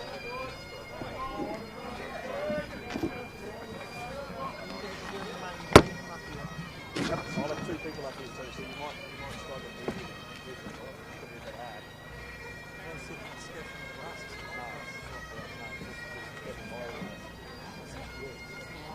So you might be okay, but there will be two of us here. That's the only problem. Anyway, I've got to sit down. I'm going to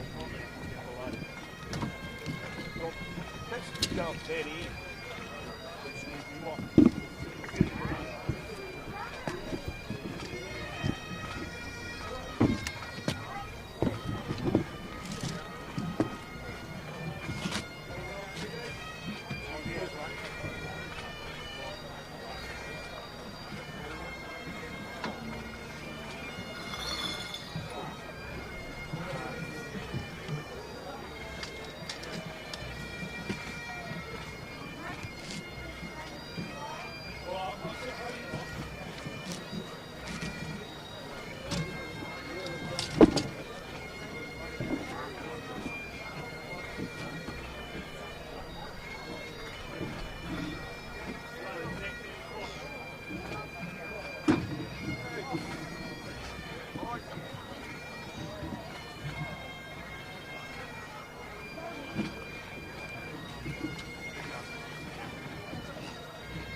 So over here, Paul.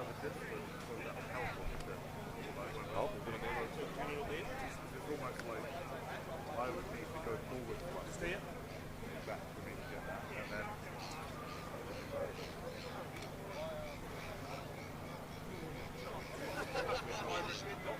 Okay. 10 to 3. Yeah, so that game was supposed to finish at us 2.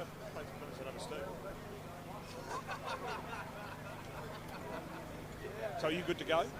Not yet.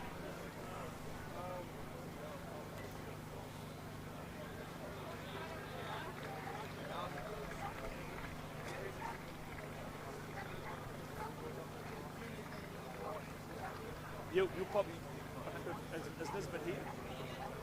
Well, you wanted to do comments in the main game. It's 10 to 3. Right. Good to go. Here we are back at out at Shark Park.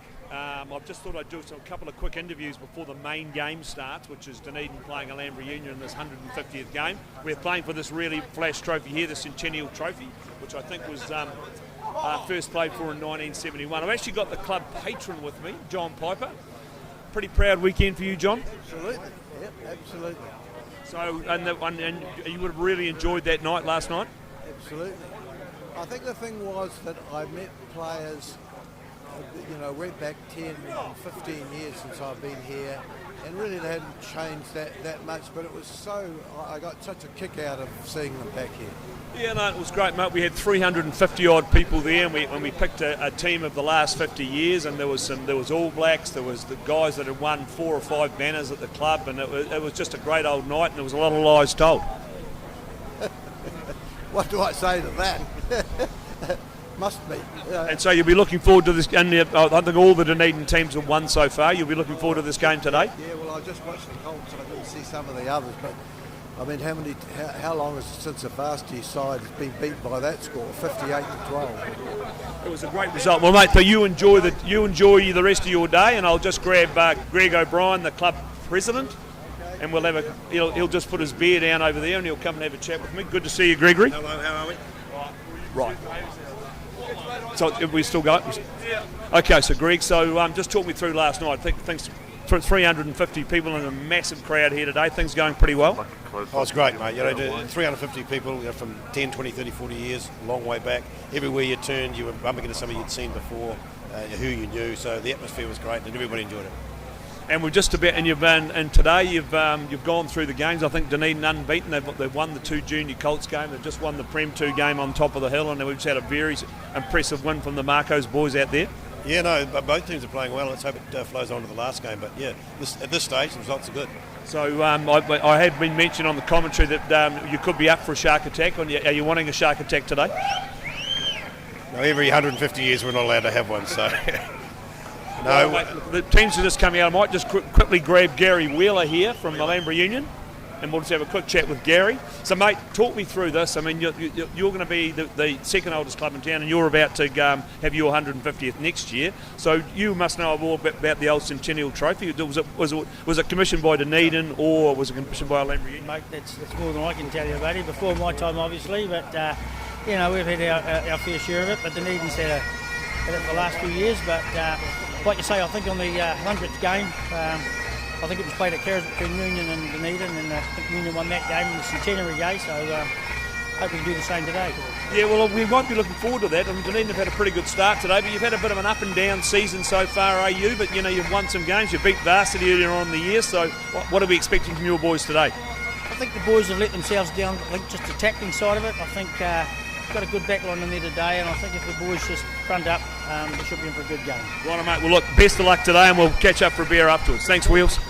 So we'll be right back with you. We're not far away from getting these teams out, so I might grab one more interview if I can, and then we'll get back up and we'll get this big game underway.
Yeah, you're looking good, boys.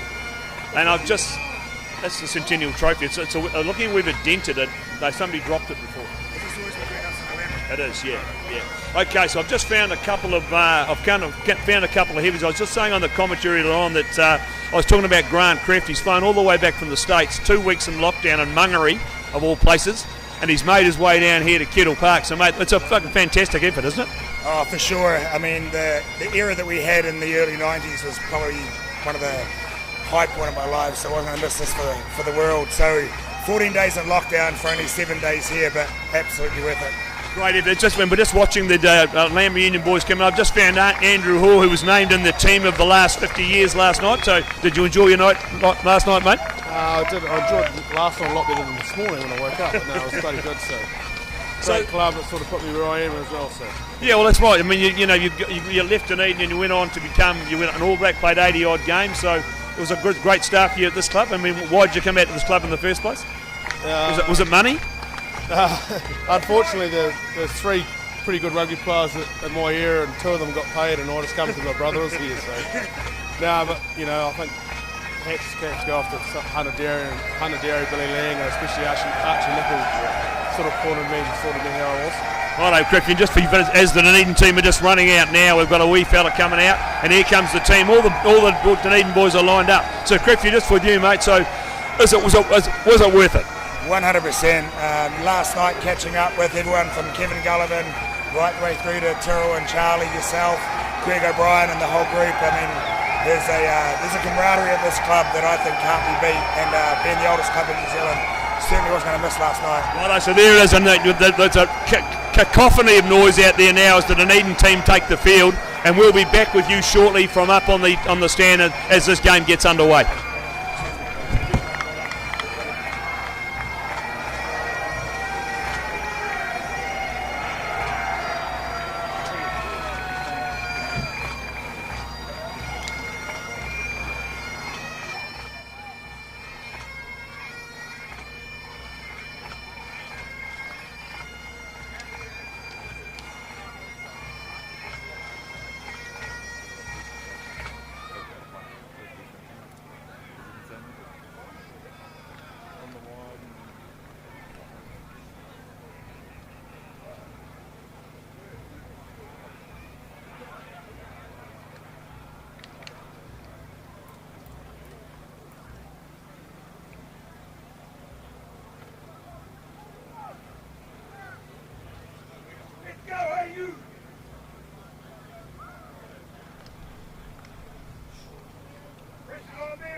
Right. If he goes there, we'll go way over here.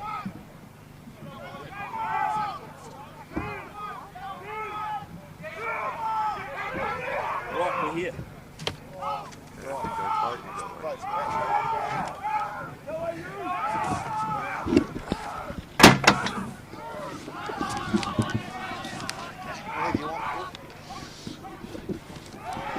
Right, we've made it back from the tent. I've got Lee Piper alongside me as Keegan Christian Gross smashes it up towards the 22. They needn't go wide. It's the old man himself, Neil Broom, smacking it into the 22. Looking for a runner. Again, they've knocked that on Redder. Ball comes back on Dunedin side. Mark Reeve Dunn goes back and recovers well. Ball comes back again. Again, looking, they're going to go wide. And it's O'Malley, the Highlander player, as referee John O'Brien says, penalty to Dunedin.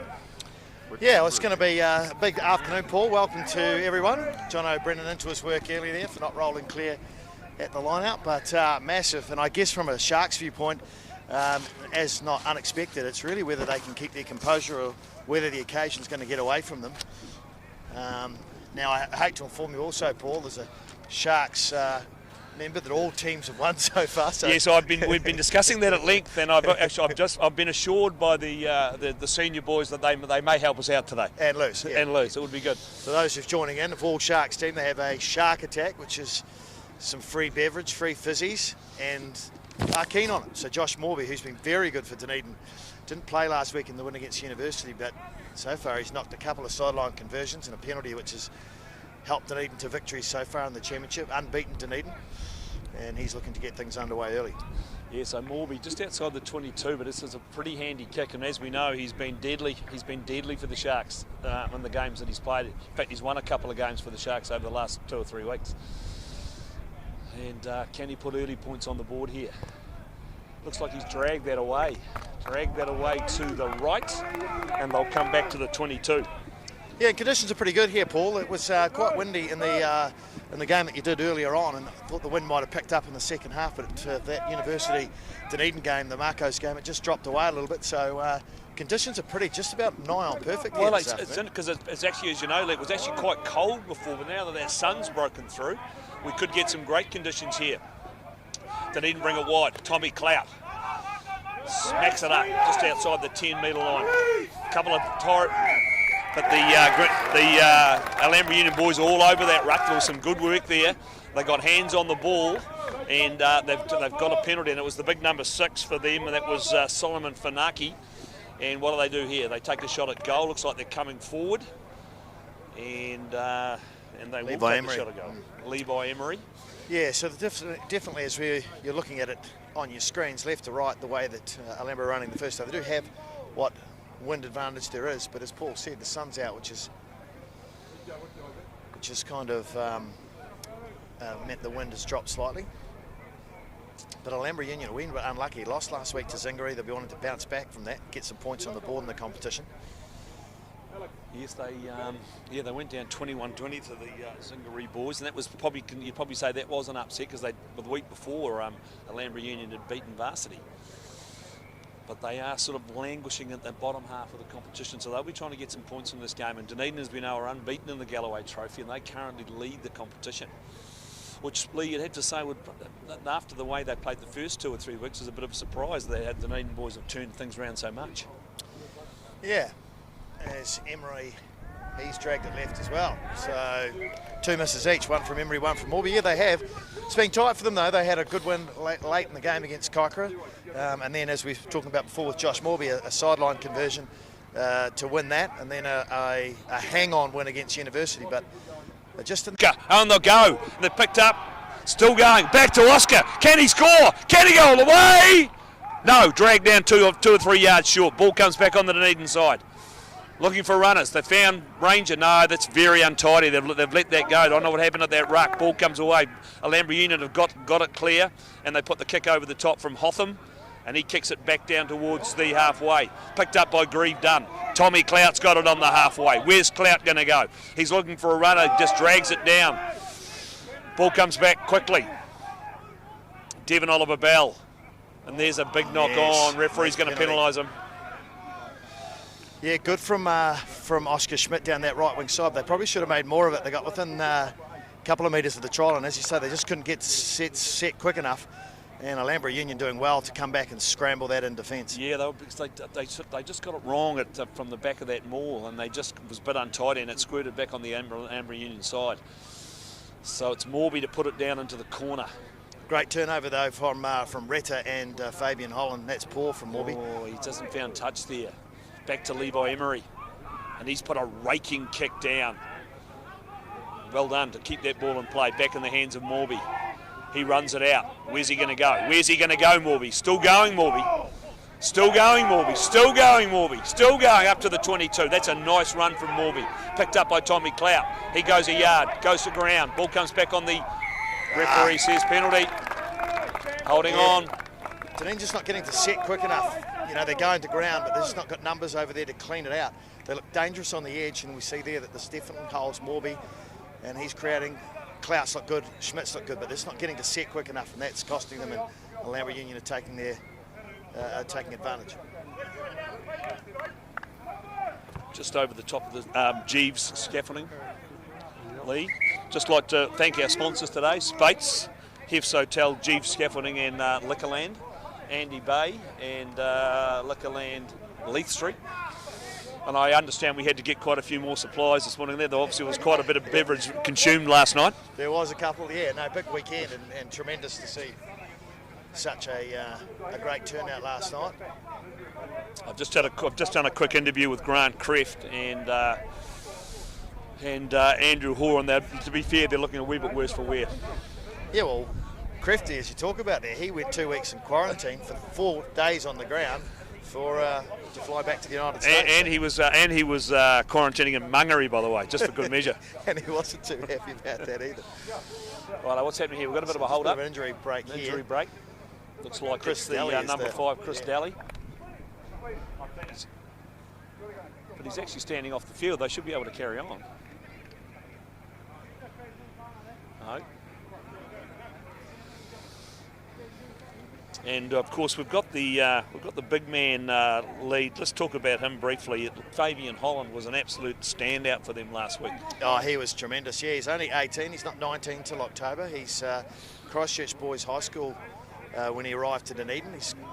Ironically, his name's Fabian Holland and he's from Holland, but a couple of years there, and he's come down and he's part of the Highlanders internship setup, and he's been massive for Dunedin in the games he's played. And last week he was very dominant at line-out time and very dominant on the opposition throw as well, which made things tough for University in those wet conditions last week. But yeah, big day for the guy beside him, their number 4, Mark Grieve, done his 150th appearance for Dunedin today, and a proud moment for him, and he'll be wanting to turn on a good performance. Just a messy old start to the game. Just a couple of early scores: 5-0 to Southern over Zingaree and 5-0 to Varsity over Kaikorai at the early stages of the game. Yeah, so quite a hold up here. In the end, he's okay. This seems to be taking. Now Delaney McKenzie's. Now big Delaney McKenzie's decided to get something wrong with him. Now we've sorted it out. Right, we're finally going to get back underway. And it's Arthur Allen to throw to this line out for Alhambra Union. 0-0 here, early stages of this first half. Well taken at the back of the line out. They go wide. Oh, and then they've knocked it on, number 12. He just put that straight down. Yeah, very untidy from Cody Edwards on that occasion. Yeah, he's good for player, Cody Edwards, so it's a bit of a surprise there. But lots of options for Dunedin now. Good scrum position, 41 metres out. O'Malley on this side with Goss. Just looking at the back. Just looking up the hill, Lee, to see, looks like the Dunedin Sharks are on attack up there. The Shark attack could be looking more and more imminent by the second. Right, here we go. So yeah, young Devon Bell, the Kalahari Bushman's son, to feed the scrum. You know, it's certainly the best part of the day now. That sun's sort of come out, helped out. The clouds disappeared, and there's a really good crowd. There's been a good crowd here all day, Lee, and we've got lots of people in the tent, and there's lots of people in the front of the club rooms. It's just going to be a marvellous old evening, isn't it? Yeah, it is. It's going to be brilliant, Paul. That's what 150 is about. Celebrations. There's been a few clubs, not surprising, around New Zealand in recent times that have turned 100 or 125. I think Marist and Invercargill are celebrating their 100th. I think Mossburn is celebrating this weekend as well. So great to see. So what do you reckon they're going to do here, Paul? They've got numbers out to the left. I think they'll possibly. I think that what will happen is Morby will come over to the side. I think they'll probably go this side. Well, Morby's on this side with O'Malley. Only 2 defenders on this side for Alhambra Union. Let's have a look at the scrum. Solid scrum. They're going to come this way. It's in the hands of O'Malley, looking for a runner, and he's found Keegan Christian Goss, who takes it to ground 10 metres outside the 22. Referee's got them for a penalty again, same problem, isn't it? See, too slow to set. Harmy Toma there. Good line run by Keegan Christian Goss, but again, just too slow to get there, and that's cost Dunedin. Quite a lot of turnovers early in this game, quite a lot of penalties. And it's Levi Emery to clear down this line.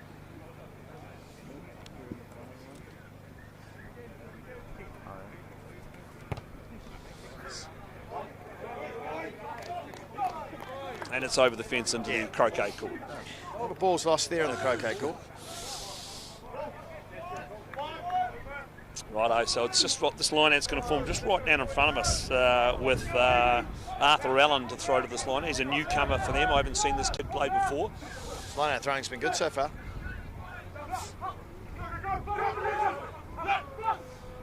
When it's been overthrown, ropey. And it's been picked up, knocked on, and Retta's gets his hand on it now for Dunedin, the open side.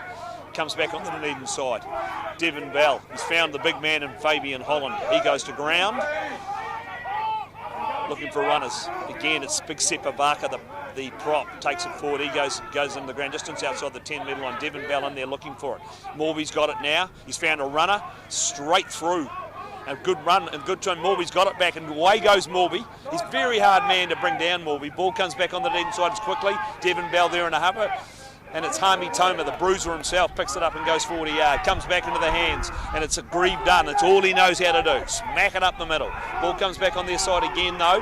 Morby's got it, looking for a runner. He's found absolutely nobody. It's come into the hands of the old man Neil Broom. 37 going on 38, Neil Broom. Ball comes back to Morby. They go wide. It's Sam Ranger, the hooker, out there. Skirting out wide, takes it over the 22. 5 metres in from touch. Ball comes back again.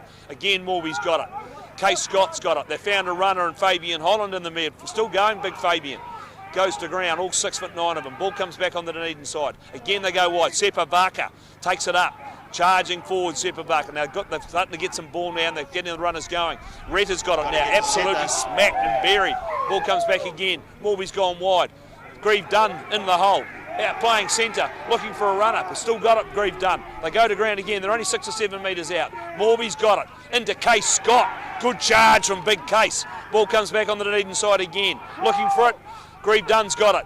Harmy Toma drives toward the line. Ball comes back on the Dunedin side. Wee bit slow coming back. Fabian Holland in there looking for it. Again, they've got a runner, go to ground. Ranger over the top of that carrier. Ball comes back still on the Dunedin side. Still going forward, referee says they've lost it there.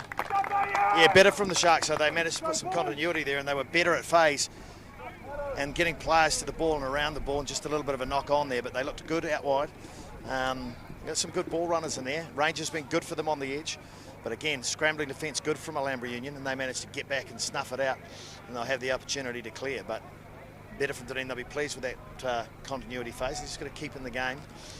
A lot of emotion for that team today, and that's going to be one of the things they have to try and keep under control. That makes it really hard. I mean, we've got Mark Grieve Dunn playing his 150th game in their 150th year, and so that's a big carrot for this team. But you're right, they've got to keep the emotion in check.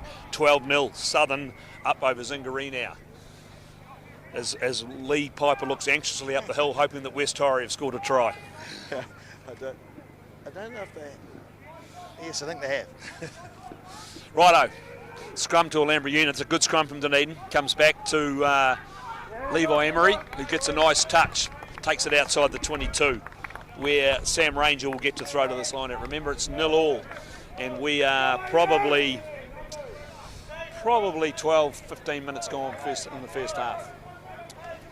Yeah, as I say, it's good from Dunedin to start to put faces together, because it's been messy so far from both teams. Dunedin have probably dominated possession. And Holland again is big Fabian Holland, and they've got the drive going. They sacked that maul. Rangers got it now. Head high tackle. Ball comes back on the Dunedin side. Looking for a runner. They've gone wide. Here's Morby. Is there a hole there for them? It's straight through Keegan Christian Goss. Still going Goss. Gets the pass away to absolutely nobody. Referee says we'll come back for the penalty. Yeah, he was playing under advantage there, just trying to get the pass away, I think, to O'Malley. It was worth a go, but yeah, no, they sacked that from Holland, and so that's the reason for the penalty. I'd say they'll put this in the corner and go again. Well, their line-out drive, as you know, Lee, they've been all year, their line-out drive has been very, very effective. Yeah, well, a lot of that, Paul's probably come around by, and I don't want to put the kiss of death on him, but it's come around for two things. So you talked about Fabian Holland earlier, but it's also the throwing of Sam Ranger. He's got a good dart, and they find him well, and it just makes such a difference when you're consistently winning your line-out ball. It just really puts pressure on the opposition. So let's see what they've got here. As the breeze, as we speak, the breeze starting to come up again. It just comes and goes. Yeah, it does a bit. So they're about 7-8 metres out here. The drive was good last week against Varsity, but the key player in this is obviously Holland, so they'll probably go to him again, one would think. And we've just seen the local MP Mike Woodhouse turn up again after a sterling performance doing a junior Colts game today, which Dunedin won, and there was no biasness at any stage from him during the game. They've got starting to get scrappy here. The ball's gone to ground. Referee says penalty. Double blow here. I'll go again, I think, into the corner. Yeah, that was just a bit untidy, wasn't it? They just, Yeah, they just set their drive. Yeah, they didn't quite get the set well enough. It was a bit of a messy pull down from Holland, who took it well. But now they're right on that 5 metre line, and this is the time where they'll go to Holland again, and hopefully they'll set this drive. Yeah, they'll get the angle on that drive right, and they'll be hard to stop. Oh. Well, it's been stolen. Didn't they underthrew that, and it's been stolen by Alhambra Union. The Alhambra Union jumper got in front of Holland, but he knocked it on, so it's an Dunedin scrum. Yeah, and that is one of the problems they've got. Well, not problems, but one of the challenges they've got when they've got such a line-out force in Holland. They just probably need to look at varying it a little bit, because... It looks like Zingari, the wheels are falling off. It's 19-0 now. Southern over Zingari. Right, what can they do from the scrum? Yeah, well, Morby's been effective here. They're clout on this side, but not a lot of blind to work with. They might look at Jamie Mark coming off the back and looking to set. Righto. The crowd will go absolutely berserk if they do get across here. So Devon Oliver Bell to feed the scrum. Good scrum from Dunedin. Bell's got it. Morby's got it, looking for a runner. Big Keegan Christian Goss through the hole. Oh, he scored! Yes. So he just hit the line, rolled over, scored the try under the bar. Pretty simple stuff, Lee Piper. Yeah, straightforward really, and he's allowed to do that because it was his first movement, all in the same movement. And so Keegan Christian Goss at centre just knocks it over, and Morby will knock this over. But Dunedin probably needed those points, Paul. They put a lot of pressure on in the last 5 or 6 minutes, and they wouldn't have wanted to exit out of there without any points, but they're rewarded with the try to their centre, Keegan Christian Goss. Yeah, it's just good work from him. He's been pretty impressive. He's actually captained the team quite a bit this year because Jamie Mart's been away there, and he's done a pretty good job. I think he's one of our Dunedin's few guys that's actually in the wider training squad. Yeah, he is. I think Sione Vai, who's been good for Dunedin's not here as well, and obviously Fabian Holland, as you mentioned, is the extras are handed by Morby. So good start from Dunedin in regards to getting the points. I think they needed to do that, as I said, and they lead by 7 points to 0. I can see a big beaming smile on the face of the stalwart down below us and Chris Gallagher with that try. So that was well received by the crowd over, especially outside the club rooms and behind the nice wee picket fence. Yeah, I think there's a wider kind of play as well as it being Dunedin's 150th, Paul, and that's can keep the momentum going. They've been going well in the competition. 3 wins, and I think a win today would see them, according to you, would see them probably in the 6. Well, as I think I've pretty much worked out, 21, 22 points gets you in. This big Fabian Holland takes that down and then just gets a wee roll on big Fabian. Ball comes back on the Dunedin side. Looking for a runner. They've found O'Malley this time. Looking again, there's Morby. Morby found the hole. He's through Morby. He's got a runner. He's got Sam Ranger. Gets it out to Tommy Clout. Looking for the in pass. Sends it straight though through to Emmanuel Ventura, who then puts a kick. So big Broomies racing back after that with those 37, 38-year-old legs. Somehow, unbelievably, we've just seen Mark Grieve done with the touch finder from the 22. Yeah. It's a long time since we've seen that at Kettle Park from Mark Grieve done. I didn't think he had it in him. No, and I think he's a wee bit lucky to get away with that because he might have been outside the 22. Well, I don't think he was, but I think when Broom picked it up, he might have been outside the 22, but anyway. So it's going to be a line out right on the 10-metre line. It'll be Arthur Allen to throw to this line out, and their line out's been quite effective so far, Alhambra Union. But you can see that the carnage that Morby's creating for Alhambra Union today, and if they're wanting to stay in this game, they're going to have to look to shut him down. He's just getting in behind them every time. And that's just been gone to the back, whereas the big number 8 and Delaney McKenzie took that forward. Then there's another knock on. Oh. Referees let that go, unbelievably. Can't let that one go. And there's another one. He's got that one. But just a wee bit sloppy from Alhambra Union. Again, the passes were a wee bit average, and the guys are looking at the man rather than the ball. Actually, you wonder where Chris Gale has gone, because I noticed that you're enjoying a product, and haven't enjoyed one for 2 days. Yes, well, I've got a wee glass of these Spates Finest just below me, just in case then again, I have been speaking for the best part of over an hour now, Lee. Well, I noticed that you were in charge of frosting them for the 150th. You didn't do a great job with the names; they're that small. Yes, well, everybody got their own named vessel, but people are walking around the club just trying to find theirs. The names are very, very small. And anyway, so here we go. So it's it's young Oliver Bell to feed this from that knock on just inside their own 10-metre line. Morby again behind them, looking to go options left or right. But if they stay off Morby, that's going to be a long afternoon for them. He puts the wee kick through Morby. It's a nice wee kick, and it's going to be held up. Oh, and ended up nobody got it. Ball's come back. Dunedin have got it. There's a wee knock on there from Alhambra Union. We'll go to a scrum. Yeah, the idea was okay, and it nearly sat up there, and they just all ran past it. But again, Morby's just controlling play, and really Alhambra Union have got to find a way to shut him down, or it's going to be a long afternoon chasing him around the park. Dunedin leading 7-0. And the scrum's going to form just inside the Alhambra Union half. I'll just check my phone to see if there's any updates and scores. And there's not. 19-0 was the score at the Southern versus Zingaree game. That's the only score update I've had, and I'll still wait for more to come through. So Devon Bell to feed. Referee says we'll reset. And I'm looking up the hill. I still haven't seen a lot of action try-wise in that senior game. There was a try to West Tyre, which I was very pleased about. But I was talking to the coach as he walked past earlier. He said, I've got 35 players today for the senior side. Yes, quite a few ring-ins, I would think. A lot of ring-ins from last night, something tells me, who will be in great nick. Finally, we've got the scrum underway again.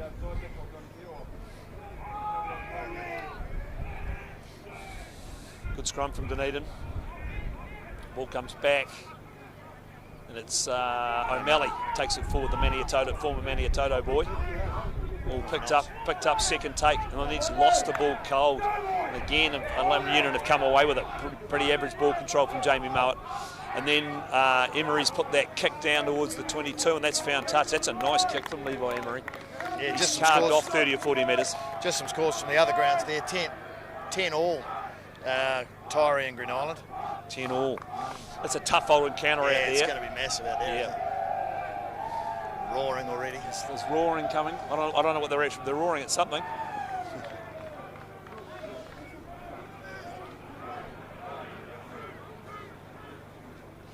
And so finally Ranger to feed this line out from that kick. Big Fabian Holland, they've overthrown that again, but untidy. They've been untidy at line out time so far, Dunedin. They've got numbers over that ball, but no, they've come away with it, varsity. And looking for a run. The big man just smacked it through. The number 6, Solomon. Ball comes back on the Alhambra Union side.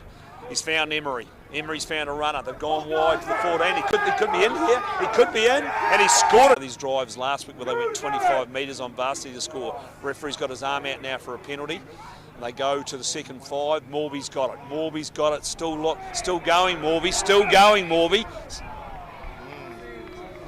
So he said he ran behind one of his own players. He did, yes, and they'll come back. So they'll get a free shot. But what was good on that, Paul, was it was good to see the variety at line out time. They went to Greve Dunn at the back, and that'll just throw a little bit of doubt to Alhambra Union, because up to this date they've really gone to Holland all the time. So yeah, good variety and a good throw from Ranger to hit the mark. So 26-0 Southern over Zingaree, and 7-5 Kaikorai over varsity up at Bishop's Court. Is Morby is going to, you're right, he's going to put this. He's going to put 13-10 Tyree over. 15-13. Green Island have just scored out at Peter Johnson Park. So that's going to be a tough batter out there, isn't it? I'm not getting much from my man's supposed to be sending me scores from that game in Finchy, and it's nothing come through. No, I'll keep you up to date there. Thank you. My man's better than your man. Here we go. Fabian Holland brings it down with one hand. Now they get the drive. They're set for the drive this time. Can they get this across? They're only a metre away. This is looking very ominous. They're looking for it. Referee's gone for the penalty try. They've dragged it down, and John O'Brien had no hesitation to put this down under the post. Yeah. That's the second penalty try we've seen today. We saw one in the Makos versus Blues game earlier. Yeah, what's interesting about that penalty try is that if it was a penalty try, why is it not a yellow card? Which is what it was, but it must have been a team try there. And maybe that's what Jamie Marsh is asking him now. So we saw in the early game a penalty try was awarded against the Dunedin Marcos, but that's good reward for them. And again, Holland has been dominant in that line out. So 14 points. 14 points to 5, and Dunedin will be feeling slightly better about themselves now. As Levi Emery kicks it deep into the 22. Big Oscar Uli Schmidt has got that ball. Makes a nice wee break to Schmidt, goes to ground just outside the 22. Comes back on the Dunedin side. Grieve done. That's what he does. That's what Mark Grieve done. He's done that for 100 years here. Morby looking for the go wide. That's a good tackle. Good tackle. He did well to stay on his feet there for a bit longer. Ranger. That's a nice offload from Ranger. Broomy goes forward. They're all over that. They're all over that like a rash. And that was good work. Very good work from the number 2. And Arthur Allen. Again, Lee, they just didn't get numbers to the ball. Yeah, too isolated again. I just keep saying this. Just at the set, they just haven't got enough numbers there. So whether there's a breakdown in communication, I'm not sure, but it's costing them, and they've really conceded a lot at turnover time, just not having players over the board. So again, a bit like Alhambra when they scored their try, Dunedin will be disappointed that their exit's been poor there, and they've allowed Alhambra Union with a chance to put pressure on. So it's Arthur Allen to throw. It wasn't a great kick from Emery. Didn't gain a lot of ground there. But so they're going to throw this line out just inside the 22. They go to the back of the line out. Well taken down by big Solomon Funaki, and the ball's on their side as they get their own line out drive going now. It's been held up by Dunedin, but then they've twisted and gone again, and they really gets him. And he's got a penalty. He's got his arm out for a penalty, and it's Arthur Allen, the hooker. He's wrapped up by Hami Toma from Dunedin. Ball comes back on the Alhambra Union side. They're looking for a runner, and they've found the big number 8 in the form of Delaney McKenzie. The referee's still got his arm out. Ball comes back on their side. He goes to the penalty now. Yeah, that's a fresh advantage. And now he's at a double blow. Yeah, that'll be a warning against Josh Redder there, because he came over and he deliberately slowed that down. Are they going to take the shot at goal? Yeah, it looks like Levi's looking at the posts. Yeah, and I think that's a good option. What is the score? 12 to... No, it's not. What is it? 2 tries. 14 to 5. So, yeah, this will close it up to 14 to 8. Helps if I look at the scoreboard. But again, poor from Dunedin from that kickoff, and they've allowed them back into the game, or back into put pressure on. Yeah, so Levi Emery, can he put them? Can he get it back to 14 to 8? It's a couple of metres inside the 22, and he's only probably 7 or 8 metres outside that right-hand upright. Yeah, well, you'd be disappointed as a Prem kicker if you missed this. Yep.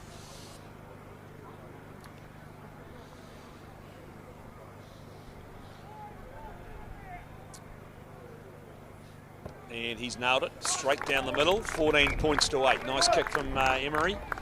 And they're still in the game. You have to say they're still in the game. They're still in this game, Alhambra Union. So Dunedin just need to tidy, and they need to stop giving away penalties. Yeah, they've certainly been on the wrong side of penalties today from referee John O'Brien. Yeah, and they've got to sort their set out. Then, as I keep saying, they're just not getting to the breakdown quick enough, and they're getting turned over.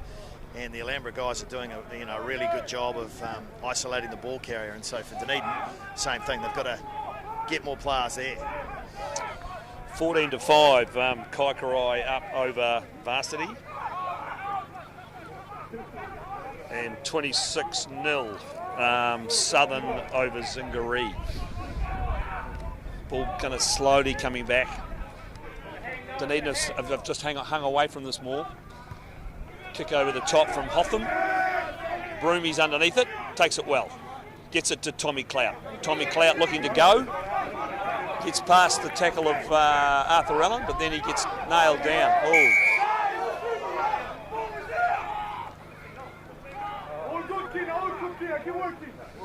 There's some animated spectators on the sideline there, not happy with referee Bredden's call on that penalty. I can tell you that. But you can't come through and take the halfback out. No, you can't take the halfback out.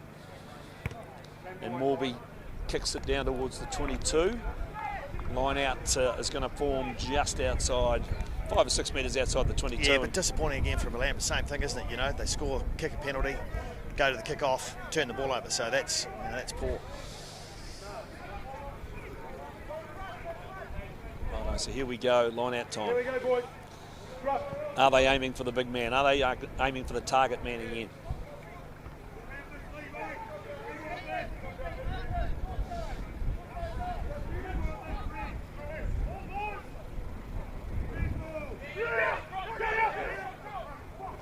Well, this was Hami Toma straight through the hole. He's down towards the line. He's got a man outside him, and Ranger's taken into touch. There's a wee knock on there as well. Well, yeah, it was Ranger looked to go, but then he did the inside pass, and Toma just couldn't get it. That was the move they were trying to do last week at... yes, which I was a wee bit scathing of last week, but that was good. The Harvey Toma came through the line, took that ball well, and fed his outsides. And Ranger, if he'd just got that pass a wee bit higher, he could have put Harvey Toma back in. And the crowd just in front of him would have just erupted, but a really good move from Dunedin. And they'll be disappointed not to have come away with points. So again, they'll need to put some real pressure on at the scrum to see what this Alhambra Union scrum's made of. Remember, 14 points to 8. And we are probably 25, 26 minutes into this half.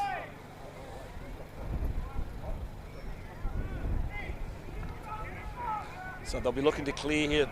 That's a good scrum from Dunedin. Put some pressure on. That's a nice break and taken down by Ritter. Yeah, good exit play though. And then Hotham with the clearing kick. Tommy Clout. It's done well, Tommy Clout. Up to the 22, Tommy Clout.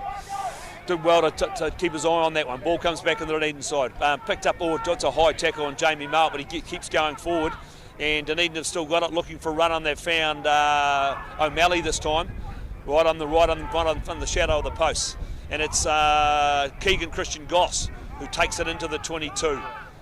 Goes to ground, picked up by Ritter. Goes forward a couple of yards. Ball comes back to Dunedin. Looking for a runner, they've found Fabian Holland. They go wide to Sepa Vaka. Taken in midfield. Ball comes back on the Dunedin side. Picked up by O'Malley. And it's the first five who picked that up again and went forward was Morby. Grieve done now. Charges it up. Goes forward a couple of yards, goes to ground, back in the hands with Bell, Sepa Vaka. He found his partner in Cregan Kitchen Goss, and then it's Morby, straight through the hole, and then they've lost the ball yet again. Crucial. Yeah, they'll be disappointed. They're creating a whole lot of half chances, and they're not being able to put all of them away. Their continuity's not too bad, but good scrambling defence by Alhambra Union just keeping them out. But again, it's a wee bit, it's a little bit deceptive on top of the ground there, Paul. While the ground looks good, Nick, it is a bit sort of skittery. Had a lot of rain in Dunedin in the last week, as people probably around the country know, and it's just sort of given the surface a bit of a stickiness, and you can see players slipping and sliding around a little bit. But Dunedin still lead by 14 to 8, trying to convert some of this pressure into points. And speaking of 14 to 8, that's exactly the score up at Kaikorai. 14 points to Kaikorai. I think it's 8 points to Varsity. 18-16 Grenon over Tyree. Tight old affair out there. We'll be 5 minutes behind those games because this game kicked off here at 10 to 3, whereas those games kicked off at 2:45. Yeah, and a bit of injury time here too in the first half, isn't it? We've had a lot of injury breaks here. Look, that time it was the number 2, Arthur Allen. It's a wee bit of wind up top, it's sort of gusty. So it's not gusty, but it is definitely favouring Alhambra in the first half, Alhambra Union in the first half. Of course, we were saying last night the Union Club will be 150 next year. When did they amalgamate with Alhambra? From memory, Lee, I think it was was it the early 80s? Yeah, a lot of conjecture about whether you can have 150th when you're an amalgamated club, but I guess you can. Oh, I think that's mainly coming from Mike Kerr from Tyree. Well, he is a conspiracist. Yeah. He likes to throw theories. In fact, he's just texted me and saying, can I please find his pint glass from last night and deliver it to him? Yeah, well, we won't. It's hard enough to find our own pint glass. Let alone find his. And that's Hotham's put that down to Tommy Clout, who's pretty safe under that ball. Gets it back to Broomy. Broomy brings it forward. Tommy Clout's got it again. Then he'll put the kick through. Clout. Yeah, good option. That's a nice kick too. Put it down and deep into the 22. Big Delaney McKenzie back there. Bumps off a couple of tackles and then gets taken into touch. Yeah, poor from him going back. He had to come back infield there. Yeah, he's a big fella and he knocked off the first one, but then he's just gone into touch. But really good from Clout there because it was a good chase line from Alhambra Union coming forward. And Dunedin didn't have too many back and he found space and he found plenty of grass and he's put his team back onto attack. So what can they do here at this line-out? They just need to be a bit more accurate at line-out time today. Sam Ranger normally very, very good on that line-out throw. Big Fabian goes up and takes it down well. And Ritter's got it now. He goes forward a yard. It goes to ground. Can he get it back? Referee's got his arm out for another penalty to Dunedin. Penalty to Dunedin. So where do they go here, Lee? They'll probably go to the corner again.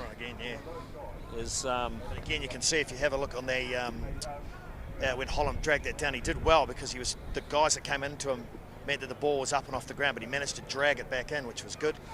And that meant they could get the drive on. Not a great kick by Morby. Great kick. They're probably still 6 or probably 8 metres out still. But what they'll try and do is they'll try and get this line-out drive working this time and see if they can get down and put some more pressure on. They would probably, you know, with the amount of territory they've had, they'd be wanting to be probably 3 tries up at half-time. Yeah, they've been good in patches, I think would be their description. At times they've been good, but they haven't managed to turn those half chances into points, and that's what's cost them. They go to the back. Grieve Dunn takes it down. Then they set the drive. Can they get it going this time? They're not going too far at this stage. Referees said they've come off the line. They still drive it forward. They're pretty tight in there. Oliver Bell's looking for it though. He's got it and he goes wide to Morby. Morby's found number O'Malley. 12 and O'Malley. And the ball comes back again. Grieve Dunn charges at the line, still going. That's a good solid drive from Grieve Dunn. Ball coming back this time. Looking for another runner. Sepa Vaka, or might have been Case Scott in fact.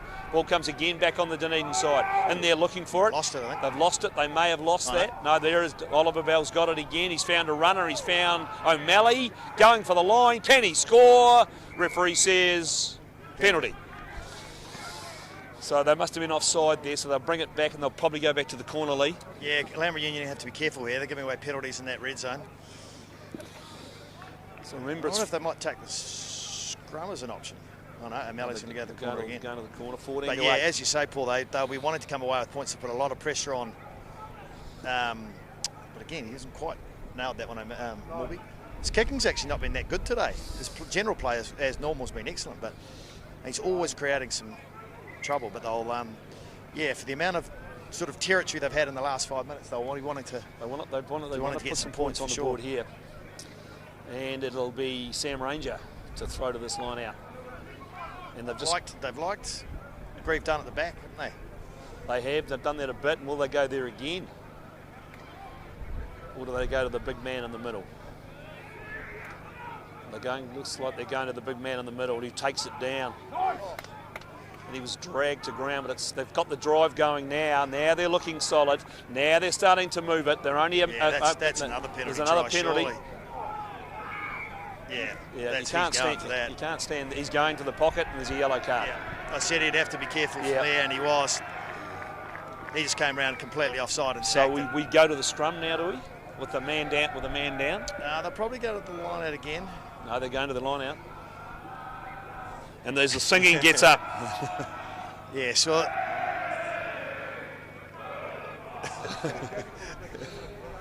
As that rifles round the ground. Yeah. So who's that player that's going to the bin there?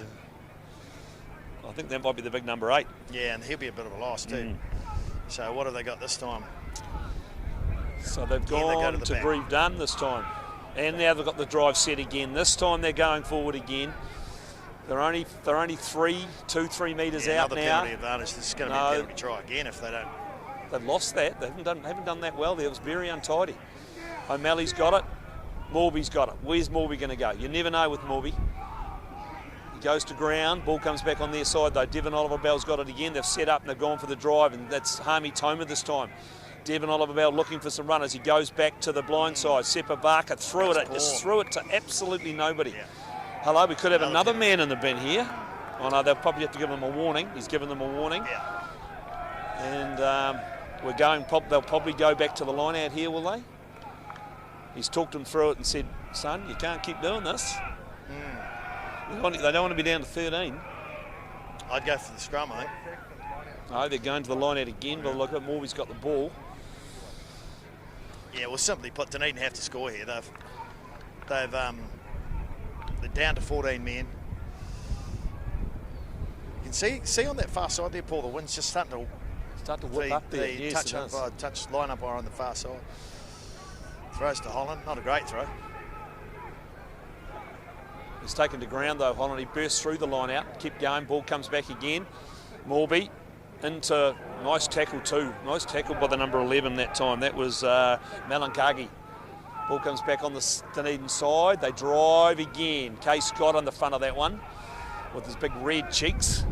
Ball still on the Dunedin side. Slowly coming back. Picked up again. They drive at the line again.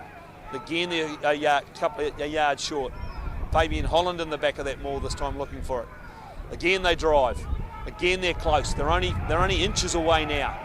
Can they get this over the line? It's Case Scott. They hit a line and they've gone over and scored. Had to come leave, and they've done it right underneath the post, and I'm just trying to work out who the scorer is. Yeah, looks like it's Josh Redder Looks there. Josh Redder's gone over and scored that try, so they had to score there. Yeah, they did. They had a lot of pressure on Alhambra Union, down to 14 men.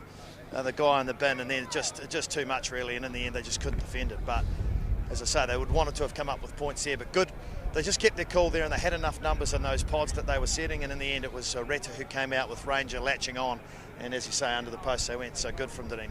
So 21, with this kick it'll be 21 points away, but he's right in front, so it shouldn't be too much of a drama for Morby. I think that's half time too. And they looks like they're coming out to half time, so really that was crucial they got over there. Yep. They just had to score. Do you have a break at half time? I'm not sure. I'll check with. I'll probably need to go to the toilet. And he's nailed that conversion, and that's half time. So we can stop now. Okay, that's it. We can stop. Good work.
Righto, we're back live here at Kettle Shark Park at Dunedin's 150th celebrations, and I'm hearing Lee the score up that's very tight up the hill. No, they've scored West Torre. It was 14-13 to West Torre, but they may have just scored another try.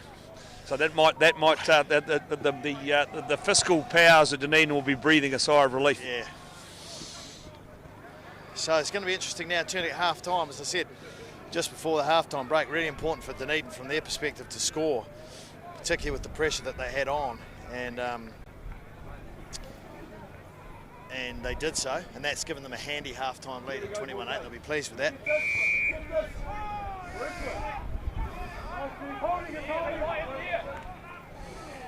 And that's untidy.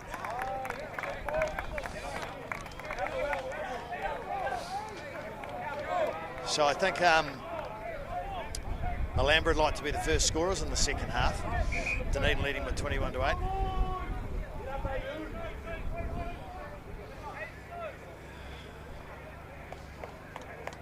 Just a bit of blood, I think, for Fabian Holland as he went up there. Scores round the grounds. I've got 26-5 at half time. Southern over Zingaree. No, Mako. That's the score, and I'm just going to check on some other, quickly check on some. I think it's still 18-16 out at 14-8 at half time.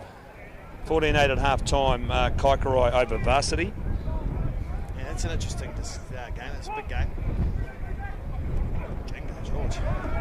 Wind just gusts that one away. And there we go. So the Alhambra Union on the charge out wide. They've got numbers out here. And they go wide. Broom makes the tackle though on that corner and puts that man into touch. So that's a nice wee start though from AU, but really they've just given that ball up again by going to touch. Yeah, what we noticed with that line-out throw from Ranger was just how the wind grabbed it, and so it's quite gusty here, and it'll be interesting to see how that plays, or what happens in the second half, whether that's any real advantage to Dunedin. Right, so Dunedin to throw to this line out in their own 22. Remember, 21 points to 8, and that's all. Fabian Holland had to reach across to get that.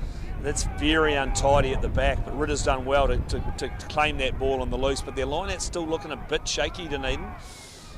Rangers just not finding his targets today. Morby takes that and he puts that kick away downfield. That's going over the head, but picked up again. It's picked up by the number 15, and that's Ben McCarthy. And McCarthy's a good wee player. Goes through McCarthy, runs into Hami Toma, but comes back on their side. Lead by Emery. What's he going to do with it? He just gets picked up by Ritter. Ball comes back on their side. Again, they make the charge. Number 7 this time, and Keenan Rush.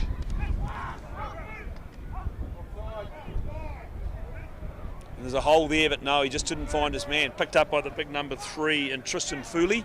He makes a couple of yards over the halfway line. All a bit untidy though, to be fair. Picked up by the hooker, Allen. Ball comes back on their side again, and AU. They go wide this time, looking for numbers out wide. They've created some numbers here, and it's wee number 11 puts the wee kick over the top, and that's a great wee kick. Ran onto by McCarthy, picked up by Tommy Clout, who immediately knocks it on. But a good start by Alhambra Union. Yeah, messy though, isn't it, all round there, from both sides. Dunedin poor. Alhambra Union, they could have probably made a little bit more of that down this left-hand side. Good kicking though. And as we speak, out comes the sun. Here comes the sun. But you're right, it is gusty, that wind comes and goes. It's blowing more across the ground, but over on the far side, Lee, I think it is blowing that way. So good opportunity, a good attacking opportunity here for Alhambra Union.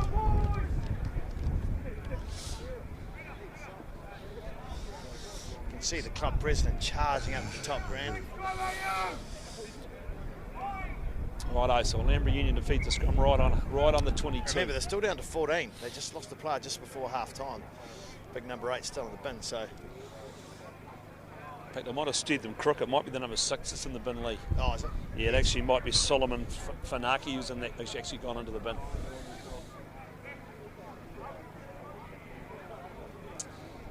And finally, internal, they take forever to get these scrums. The scrum yeah, down. but I think Alhambra will be wanting to score first in the second half if they can, Paul. 21-8 down. If Dunedin with the next scorers, it could be a long second half for them. So they'll want to get some points. Good scrum. The wee halfback got it away, then knocked it on. Picked up by Josh Ritter, trailing back. Yeah, he's a good footballer though, isn't he? The wee halfback. Yeah, look, he's Noah. He's a Noah Hotham. He's nuggety. He's a nuggety wee guy. Yeah, well, he scooted on the outside arena and he actually created the hole. And unfortunately, the player might have been the fullback coming into the line, couldn't catch it, and just spilt it forward. And Dunedin got off the hook, but it was a good run from him. He's dangerous from the bottom of that scrum. He was in New Zealand schools. Last year, and he's part of the Tasman setup now. He's been signed by Tasman. Part of the Highlanders under 20 as well, so a real player of the future. So keep an eye on him, the 9. We're well served by halfbacks down here at the moment, Lee, because you've got young Nathan Hasty out at Harbour, and you've got young Arscott out at Green Island, and you've got Hotham. And this Devon Oliver Bell for Dunedin, he's an absolute live wire. And as I speak, he's just ghosted through a hole, Oliver Bell. Oh! I thought he might have tried to find his man on the outside, but couldn't. They've still come up with the ball. Ritter now takes it up towards the 10-metre line. That's a nice surge from Ritter. And Oliver Bell's in there to pick it up again. This time it's Sepa Varka charging it up. Good strong run from Varka. Ball comes back to Oliver Bell. He's got numbers out there. Big Fabian's put it down though. Just got it on the end of his fingers and they've just blown that opportunity. Ball comes back on the Alhambra Union side. They're going to look for runners now. That's also awful. 2 knock-ons will come back for the first knock-on against Fabian Holland. Yeah, I think they went the wrong way there. They had the momentum and they could have just kept going the same way. But good from Oliver Bell. And as you said, Paul, that's just the advantage of having speed from the base, and he took off. Only problem with that is he probably could have looked to his outside. He just didn't. I thought he had a man unmarked there in Tommy Cloud outside him, and he just didn't find him. 21-8. Yeah, well, if Dunedin managed to score then early stage of the second half, then it might have been as I say, it could have been a long afternoon for Alhambra Union, but they've scrambled really well, to be fair, and as I say, they are down to 14 at the moment, so that's no helping them.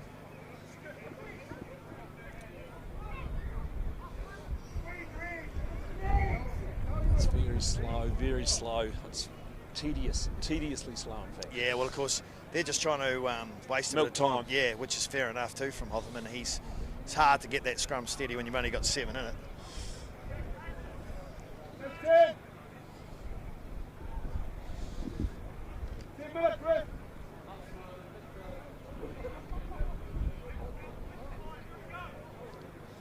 $33.5 Southern over Zingari now.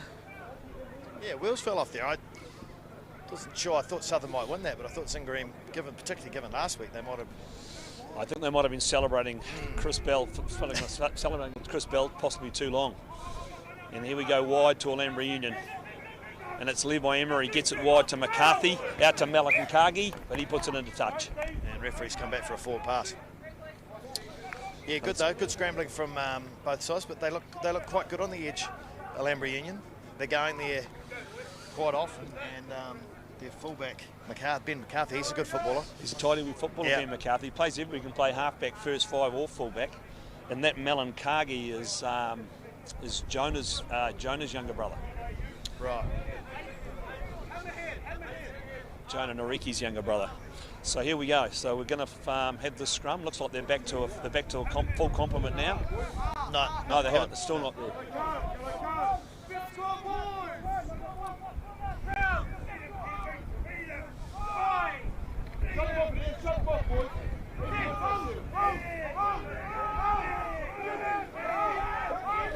Back on the Dunedin side, Morby's got it, found a runner, and they're away.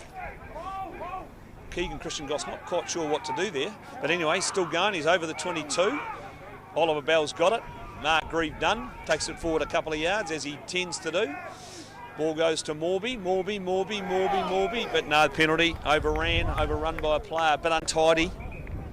And now they're going to call that player back onto the paddock by the look of it. Yeah, and I think that's been a bit of a problem for Dunedin. They've been messy at times. You know, they get themselves into good positions, and then they're not quite sure what to do or how to kind of play it out. And that was a good example. They had quick ball. Grieve Dunn got them over the advantage line. They went left, and then Morby not quite sure what was the next play. And you've seen it there. You mentioned Christian Goss. He looks like he's only running at half pace to me today. It just looks like he's just not quite on song. It's interesting because Morby does tend to drift, doesn't he? He drifts in the game. He drifts through the hole. As Dunedin come down the storming down this wing, and on the ground up, can they get over the line here? The mighty old Dunedin 2B Town team. Well, there was plenty of guys wanting to play for them today, and they're very close up there. This will be the last thing we want is for them to all teams to win on the 150th when there's 5,000 in the club room. Looks like they've been held up by West Torrey now. And so here we go. So it's in the hands of Levi Emery, who finds a nice touch on the 10-metre line, and they'll throw to this line out. I think they are back to the full set now. And they're making a substitution. But 21-8 the score, same as a half-time score. Dunedin will be comfortable, but they just, again, haven't made the most of their opportunities. And he finally gets out of the bin. The reserves were calling for his return some 5 minutes ago. Yeah. But he's finally made it back onto the field. The big number 6. Is it the big number 6? Yes, that's Solomon Fanaki. Well, the 6 looks very like an 8 on that jersey. Yeah, it is a 6, but is you're a right, 6. yeah.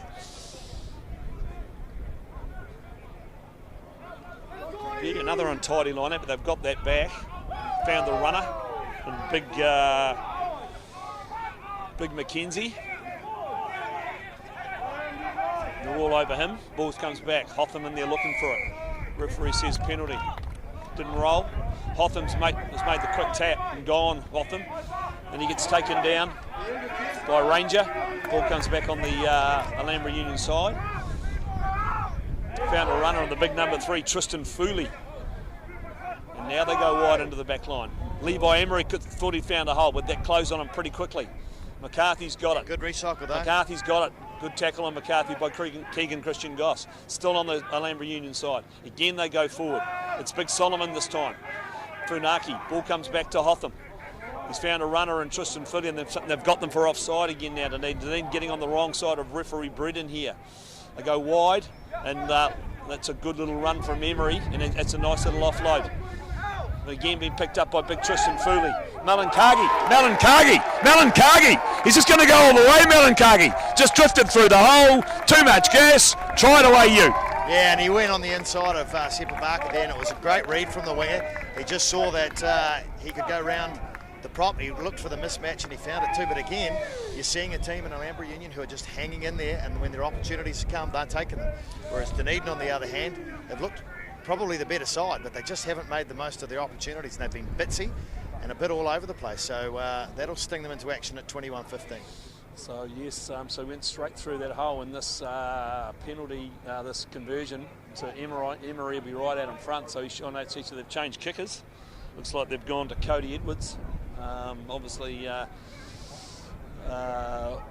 Levi Emery not feeling the love, so he's taken himself off the kicking duties, and they've handed it over to the second 5, and Cody Edwards to take the shot at goal. Currently it's 15 points to 13. Sorry, 21 points to 13. It's now 21 points to 15, and Alhambra Union Lee are well and truly back in this game. That's like I said, they wanted to score, but I think, as I said, they're just being messy, Dunedin. They just haven't quite struck with what they've been doing, and but as their coaches just aren't, it's the edge where they're getting Dunedin. If they can get to the edge, they're pretty much in it, and Dunedin haven't made the most of their opportunity. So interesting times at 21-15. 21-15. What have Dunedin got now? They need to get back. They need to get back and get some points on the board. So it's Josh Morby with the breeze coming up behind him. He puts it deep into the 10, into the 22. Waiting back for it is Levi Emery. He's found a big runner. Oh, and again, it's a nice tackle though, at the same time from Sam Ranger. Ball comes back on the Alhambra Union side. McCarthy's got it now. Gets on the outside, but that's a good tackle from big Oscar Schmiduli. Ball comes back, Nathan Hotham looking for it. It's the wee halfback. They charge forward, go a yard, and again taken down by Sam Ranger. Hotham this time. And again, they're looking for runners. Tristan Fooley again charges it up. Dunedin in there looking for it. Dunedin have got that. That's good work. Big Fabian Holland over the ball. Made the tackle. Now, I reckon they should probably take the 3 here, Paul, just to keep themselves. Yes, I think possibly that would be a good move. They're pretty much right out in front. And what are they going to do?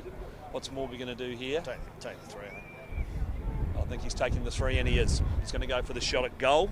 But again, we've talked about this a wee bit today, but again, disappointing from the kick-off from Land Union. It wasn't a good exit play from them, and then they ended up turning the ball over, and they've given Dunedin an opportunity to score points again straight away. So, disappointed in that.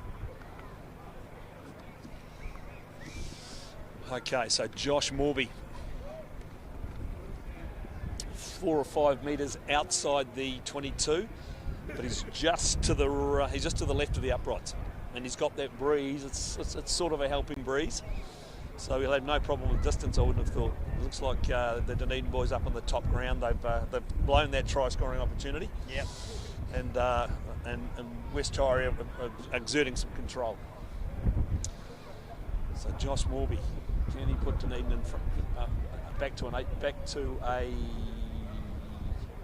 9-point lead? I worked it out finally. With a bit of help from the big man on the through. 3 point, easy 3 points to him. Yeah, so it's now 24 points to 15. Yeah, and again, Dunedin will be looking to try and do the same thing that Alhambra haven't been able to do. In fact, Dunedin haven't done it either today, and that's get a decent exit out of there. So they've been under pressure at kick-off time. Kick-off's been good for Emery, and he's put pressure on. See how deep Dunedin are there at kick-offs? Probably a wee bit deep. That's held up in the breeze. Is anybody going to catch that? Well taken from big Fabian Holland. He did a great job. He did a great job. And then Morby, he puts it high in the air. Comes down on the 10-metre line. McCarthy waits back for it. He's looking for a runner. He's got Levi Emery. What's he going to do? He'll run, you can guarantee it. Has he gone through that hole? But no, they've managed to drag him down just inside the half. Ball comes back on the Alhambra Union side. Tristan Foley again, carting it up. He's cut it up a lot in the second half. Again, he's got his arm out for a penalty. And then Hotham's off. Hotham gone, but then he gets taken to ground. Ball comes back on the Alhambra Union side, picked up by Dunedin. And again, they've just thrown an awful pass, which has gone to absolutely nobody. They've recovered it from Sam Ranger. Ball comes back on the Dunedin side. Josh Redder now takes it up to the 10-metre line. Comes back, and Morby's looking to put this kick over the top, and little Malankagi's running back after that. They've got to keep your eye on him. This kid can go. And they've got Malankagi this time and brought him to ground.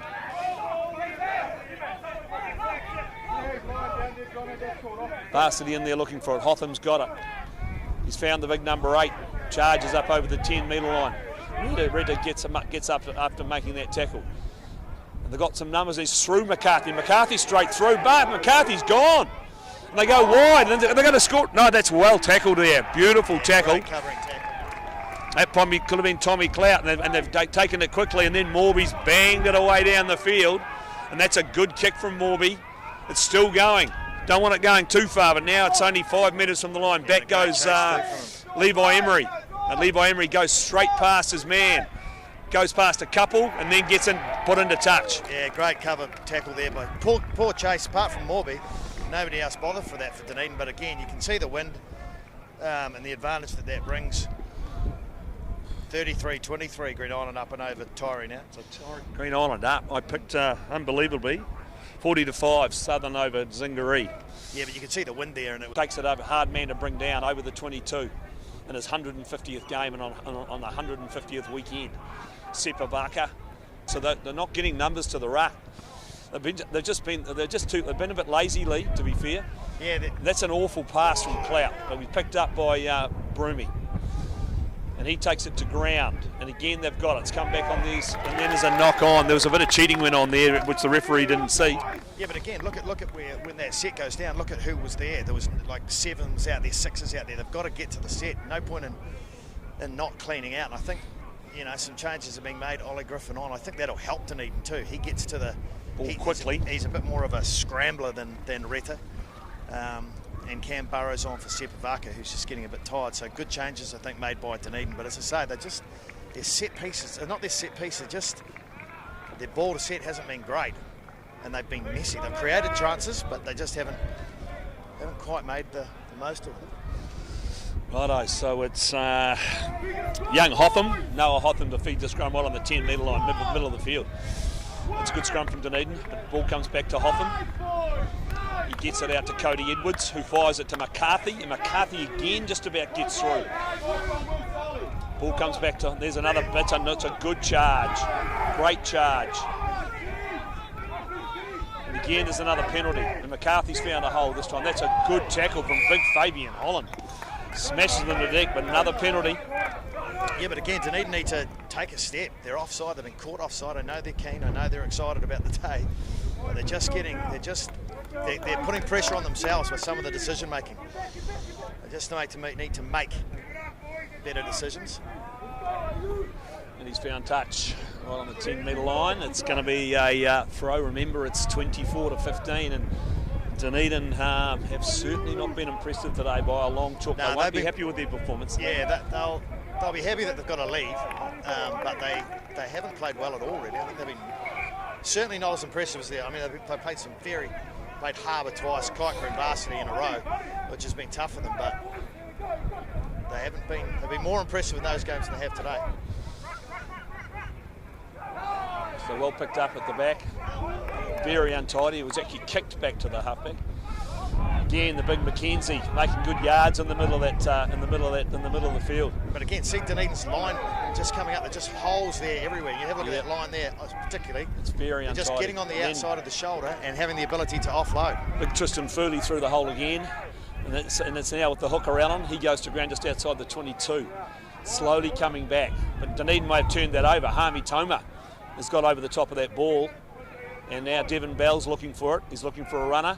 And they've given, and that was untidy, but they got it away to K. Scott. Luckily, he goes to ground, ball comes back again to, and what are they going to do here? Morby looking for a hole. There wasn't really on, but anyway, and then they've knocked it on again. It wasn't on for the offload there. He just couldn't find that man. But again, poor exit from Dunedin. They don't need to be doing that. They're forcing those passes, and that's, you know, Morby's disappointed with himself, hands on hips, and he should be too. Was no need for him to do that. Yeah, well, put his team under pressure. I thought he was, because he actually was thinking about kicking, I think, and he just sort of bobbled the ball, and then he couldn't kick, and then he just threw the wild offload. Yeah, and I was surprised that with the wee bit of the advantage of the wind that Dunedin haven't tried to put that ball down. Yeah, to play some territory and try and put some pressure on Alhambra Union. But certainly the Alhambra Union backs have looked very dangerous. So what can they do here?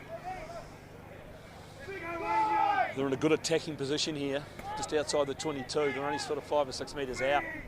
Hotham to feed. It's picked up. Away goes Big Mackenzie, the number 8. Yeah. And he's gone a long way to Mackenzie. They finally dragged him to ground. Slow. Ollie Griffin's slow, very slow off there. Yeah. And there's a wee knock on. So they were a bit lucky to get out. They were a bit lucky to get out of that. Yeah, good scrum by AU, and then he came off the back quickly, and Griffin was just slow off, and then he got in and behind that Dunedin defence, which has been big for Alhambra Union today. So we've just the old temperature, even though the sun's out, the temperature's gone down a wee bit later than feared. Yeah, well, I had shorts on, Paul. I've still got them on. Righto, scrum to set. What do they do here? They just exit, take a couple of I quick think plays. So. They're inside the 22, so as long as they get a good steady scrum, I think from Morby's perspective, he just needs to. They've got one on each side. They've got one on each side of the scrum, so they can either go to O'Malley or they can go to Morby.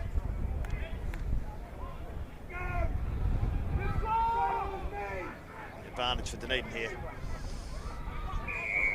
That's coming straight at me. So referee says. Yeah, it was advantage at scrum time. Right. So they come back for the penalty, and I presume Morby will do exactly the same thing. Put it down here, but at least they'll get the line-out feed this time. No, they're going to go to the other side of the field with that breeze behind them. And that's a tidy kick. It's a very tidy kick. Yeah, Takes it just out well over the halfway line. And relieves a bit of pressure from Dunedin as well. So, you know, this game is not safe for Dunedin by any stretch of the imagination. They're only leading by 9 points, and Alhambra Union have certainly been well and truly in the second half. Yeah, I think they'll be disappointed with how they played. Really, big crowd out here, and they've just been. But again, and that's an awful line-out throw, and we've done well there. We've actually picked that up, so we've got back and got the ball. But you know, that's untidy. That's a good hit on O'Malley, but he managed to get it to ground. And they've got looks like Tim Hogan might be on the field for Dunedin. Morby trying to make a hole. He seems to be really hard to bring down, Morby. He's just ongoing there. He's done well there, done really well. And Hogan in there looking for it. He's found it now. And then they've just put it down cold again. And that was Cam Burrows dropped that. And so that's just gone for them again. And now these boys will run it from here. Here's Levi Emery looking for a runner. There's McCarthy. He's found a hole again, and then they got back and made the cover. They got over the top of that. Well, they did well. Yeah, that was good from Jamie Mowat there, who and comes back on the Dunedin side. But again, he's offside. Oh, now we've knocked it on. But I'd be taking the 3 points here, Lee. I would too. Yes, it's very, very untidy. Very untidy from But Dunedin. you notice again, Fabian Holland slipping over there. But again, from Dunedin's perspective, it was just a poor line-out throw, which they picked up again. But again, they just their carries today have just been average. You know, fresh man on and Cam Burrows, and they just. And very unlike Cam Burrows, because we know he's got really good hands. He's actually got a skillful prop, as we know. But yeah, they're just pushing the passes, and then they're just not executing. But Morby's got the chance here to put them out to a 12-point lead. And he'll want to. Dunedin will be keen for him to knock this over. And just sort of, you know, get a wee bit more safety into this game for them. That'll take two scores then from Alhambra Union to get back into it. So here's Morby, lined this up. He's only probably 4 or 5 metres outside that right-hand upright. And he's halfway between the 22 and the 10-metre line.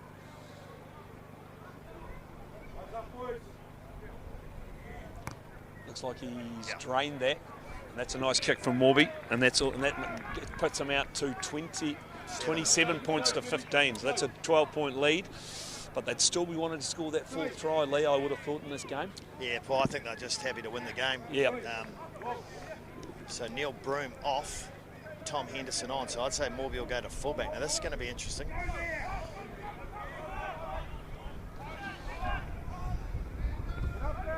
Tommy Henderson puts the kick, but just goes straight to the winger. 52 to 10 now, Southern over Zingaree. That's not a great pass. McCarthy did really well there. He did really well. Good work from McCarthy. Back to Emery. They go wide, right into the midfield. Then they put the kick over the top. Is anybody that then? But young little Tom Henderson runs onto that and does a good job. Tom Henderson. Then he finds an offload out to Clout, who just throws it away. Poor. Very poor play from Dunedin. And then Alhambra Alhambra Union did exactly the same thing. Very poor football from Dunedin. This is just this is not like them. But it's those forced passes, isn't it? It's just not necessary, particularly when you're just putting yourself under pressure. Angus Duckett on for Dunedin for Mark Grieve-Dunn in his 150th. But you know they did the hard work from Henderson. He did well, and then the ball was turned over. He just needed to hang on to it, reset it, and go again. Right, so this is an Alhambra Union scrum on the 10-metre line, 5 metres in from touch on the seaside of the ground. There's a big crowd gathered right round the ground here today, up on the top ground and the low ground. So it's Hotham to feed the scrum. And they go wide into the back line. There's McCarthy again running hard. And then they threw an awful pass, just a forward pass. But but again, they created space, didn't they? They drew in. Schmidt early on the swing had to come in, which created space from the outside. And if the pass had been good, who's the left winger there? He's already scored a great try today. Isaac Milne. No. Melon Cargley. Yeah, he was away, and he's got real gas. So again, lucky for Dunedin there. But they've made some changes. The Ryan Strickland on at hooker. And as you said, they've got he's on a prop. Range is still on. Duckett on, and Harmy Toma to 8. So Jamie Mart's gone from the field. Yeah, must be, yeah. Taking Jamie Mart off. No, he might have got into lock.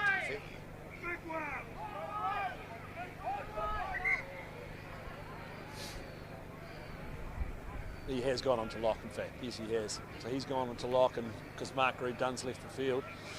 Duckett will add some steel to that pack, Lee. He's really tough, so he'll he won't be lacking in effort. But again, Dunedin are messy today. In fact, it's been a little messy from both sides, particularly around the breakdown. But AU have looked dangerous. They look really dangerous in the backs. Even from set play, they've looked good. And they're creating space on the edge.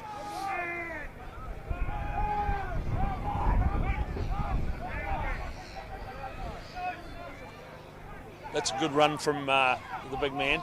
The big man in the midfield for Dunedin in terms of Tim O'Malley. Oh, they've knocked it on again, Dunedin. They have been very sloppy today. Very sloppy indeed. But again, though, Paul, you can see that they had a good set. They had a reasonably good, well, scrum collapse, referee set play on. Good run from O'Malley, and then they just didn't clean quick enough. Then it was untidy coming back, and Ollie Griffin knocked it on. So, disappointing. I think Dunedin will be happy if they can get out of here with 4 points, to be honest, given their performance today. Yes, it certainly hasn't been anything. 10 minutes to go. Hasn't been, yeah, probably 10 to go. Probably hasn't anything to be right home about. But as I say, Alhambra Union, they're going to have to be on their game here, Dunedin, because Alhambra Union look good in the backs, particularly Ben McCarthy and Levi Emery, and they're standing behind the scrum.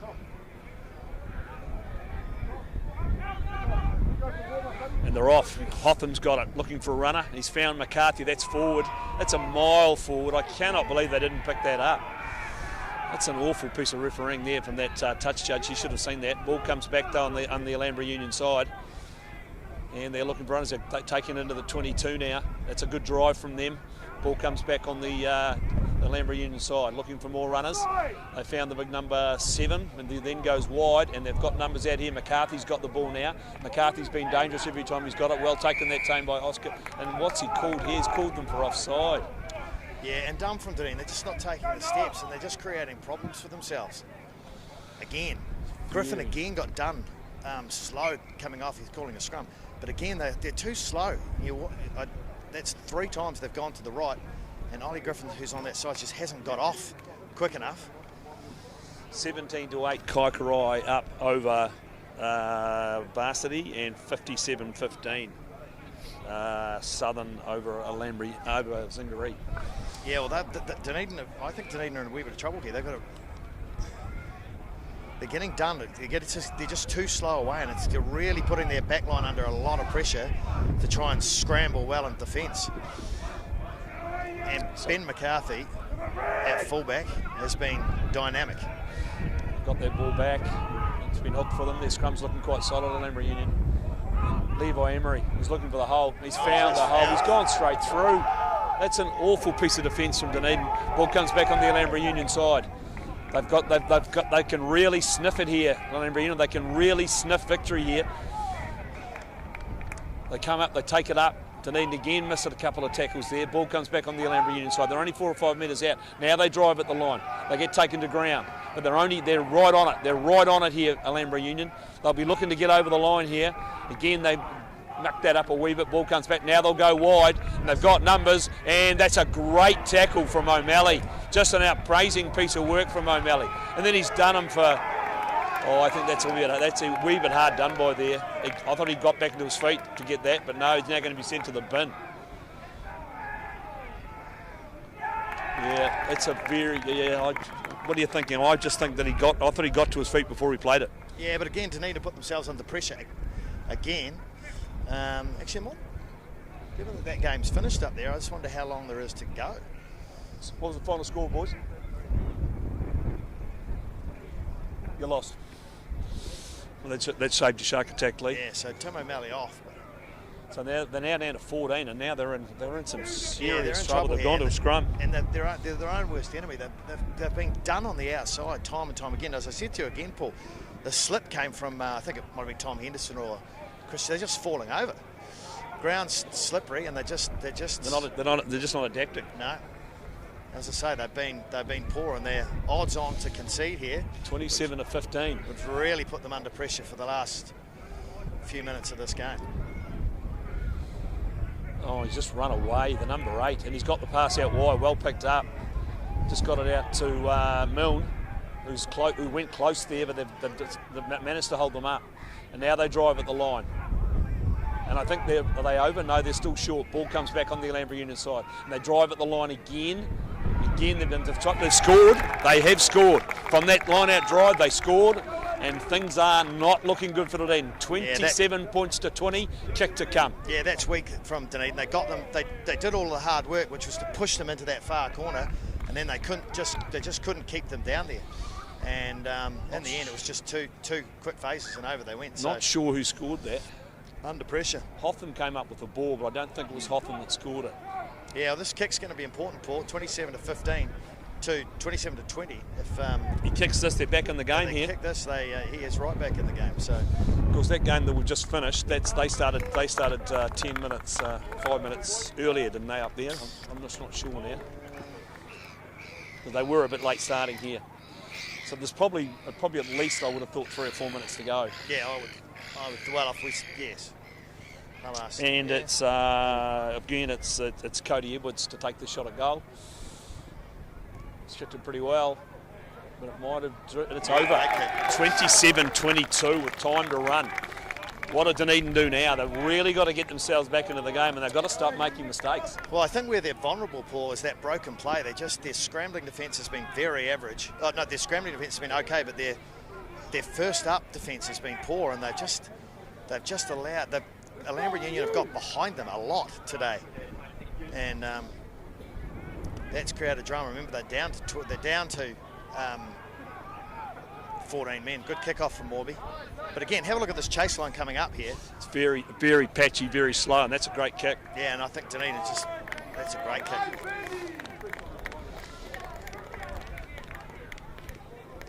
But if I was Dunedin, I'd just be slowing it down, and I'd be quite comfortable going to set face, and I'd be getting my line out right. So it's Ranger to throw. They've just got to get this line out right. I just think possession is the major thing to get right at this point.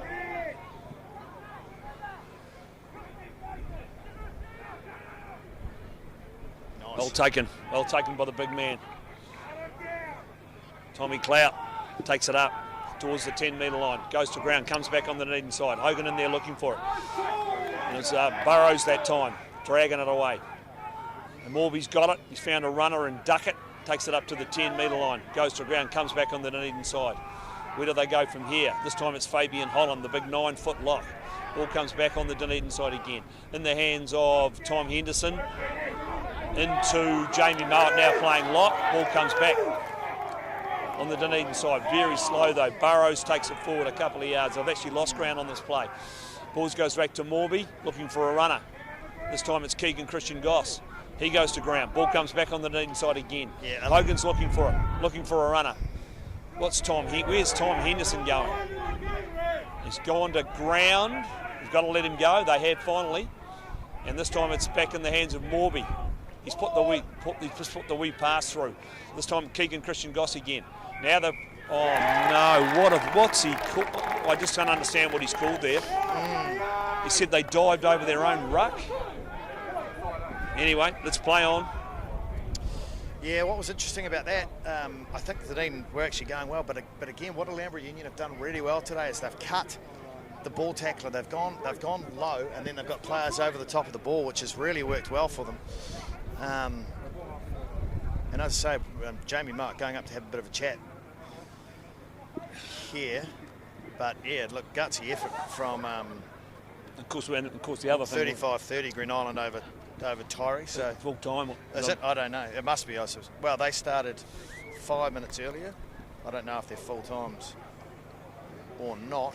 It's full time. 22-8 full time at Kaikorai over Varsity. Let's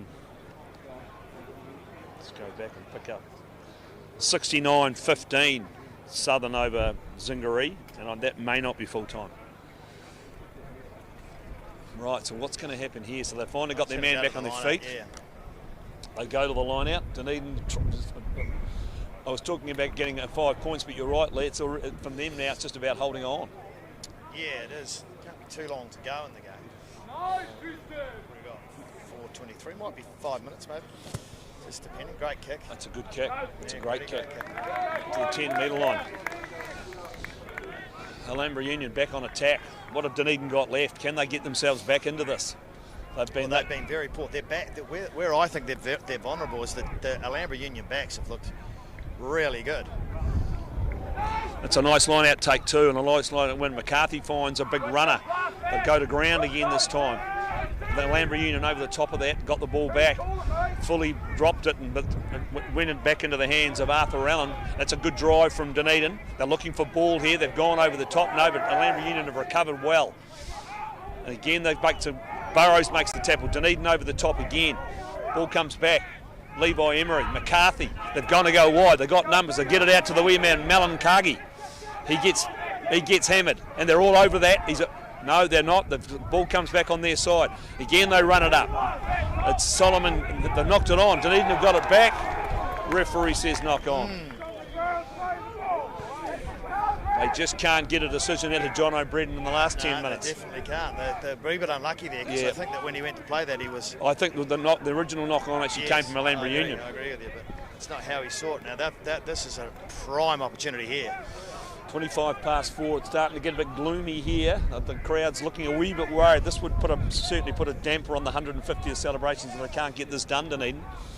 Yeah, and I tell you what though, Paul, it's an even bet at the moment, because as I say, every time they've gone wide at Alhambra Union, they've looked like they've looked good. And Dunedin, remember, are down a man with O'Malley who's behind the post, so that's why they're having to scramble in defence.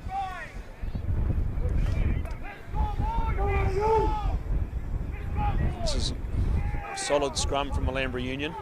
Ball comes back. The halfback runs. Malinkagi gets it. Still going, Malinkagi. And he's lost it forward though. And Tim Hogan's picked it up. And the trusty boot of Tim Hogan. Has he put it into touch? And he has. That's a nice kick from Tim Hogan. Great clearance. And that's so what Malinkagi, they coughed that up, and they finally get something go their way. Time must be running out. We've had a lot of injury breaks though, so there probably is still 2 or 3 to go. Yeah, it could be.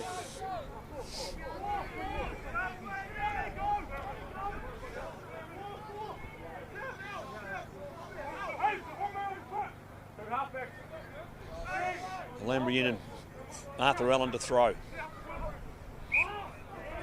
Oh, what's he called now? I don't understand. Well, again, was he talking numbers? Yeah, I think he was talking numbers, but the crowd was yelling at 2 halfbacks, and Dunedin had Sam Ranger on that. Probably didn't drop one as well, but not great communication from the referee. This is things in the modern game that annoy me. If it's an obvious thing, just say, hey mate, you've got too many, and just get out of there. Exactly, that's just a technical play. Okay. As the clock winds down, remember it's 27-22. Still anybody's game. Can Dunedin hold on and have some big celebration tonight, or do they have a doom and gloom for a little while in their club rooms? Hotham to feed. It's good feed from Hotham. Ball comes back. Ben McCarthy running at first 5 now. And now they've got it out to Levi Emery, who shows some real gas. And he breaks down over the 10-metre line. Comes back on the Alhambra Union side. Oh, that was done. Oh, what was that for? I don't get it. That's a big call. I don't get it. I just don't get it. He ripped that clean, and he's been penalised. Well, what he's saying is that he didn't release him. He wasn't the tackler. No, going for the scrum again. And the reason they're going for the scrum here is because O'Malley's in the bin, and that means that they can get to the outside quickly enough. So this is a massive play here. Every time they've got the ball, particularly with McCarthy, they've got in behind Dunedin and created a lot of trouble for them. But again, we're coming up to 4:30. Can't be too long to go in the game. 4:27. 27-22. Can Dunedin hang on? Still down to 14 with O'Malley in the bin. Hotham to feed the scrum, right on the 10-metre line, right in midfield. Good scrum again. Ball comes back. They go looking for numbers out wide. Here's McCarthy again. Here's McCarthy out to Malinkagi. He gets taken. Good tackle from Fabian Holland, one of the few that's actually enhanced his reputation here today. And Holland's all over that as well, and he's got that. No, he hasn't. Comes back referee's told him to clear it. Let it go. He at least did on that occasion, yeah. That's a good defence from Dunedin that time. They drove him back in the tackle. Ball comes back on the Alhambra Union side. Looking for a runner. It's Levi Emery this time. He breaks over the 22. He gets taken to ground. Comes back again. Malinkagi's got it now. Can he find the hole? No, he can't. Taken down by Tommy Clout. Ball comes back, and he's penalised them yet again. Things are and the Dunedin have held that up. They looks like they could score here at the Alhambra Union. They're right on the line. They're driving at the line. And he's got his arm out for yet another penalty. And now they've got numbers. Levi Emery looking for a hole, can't find it. Dunedin are over that. But he's going to penalise them back here again. This is about the 6th or 7th penalty in a row. Dunedin are certainly on the wrong side of John O'Brien this afternoon. It's going to be tap and go, picked up, driven. Can they get this back from this ruck? He's got another penalty for Dunedin. They're going to be down to 13 here. There's a try under the post. Alhambra Union win the game. Right there. Alhambra Union win the game. That's really put the cat amongst the pigeons for the Sharks today. 27 all, kick to come, but it's right in front. Yeah, well, it came down to, and I said this all along, Paul, they were poor today, Dunedin, and O'Malley being in the bin didn't help them, but they got on the back end of penalty after penalty after penalty, and unfortunately they just couldn't recover. And in the end, it was just numbers absolute there. Jubilation, absolute jubilation in the Alhambra Union camp. I think it might have been Isaac Milne that went over to score a second try. Yeah, and in the end, they just couldn't hold out, and that's fair enough. And look, to be honest with you, I think Alhambra Union were the better side today. Certainly the better side in the second half, and he's kicked the goal and he's won the game, and the game is all over. Yeah, and Alhambra Union storm onto the paddock. They take the Centennial Trophy for the first time in about 7 or 8 years.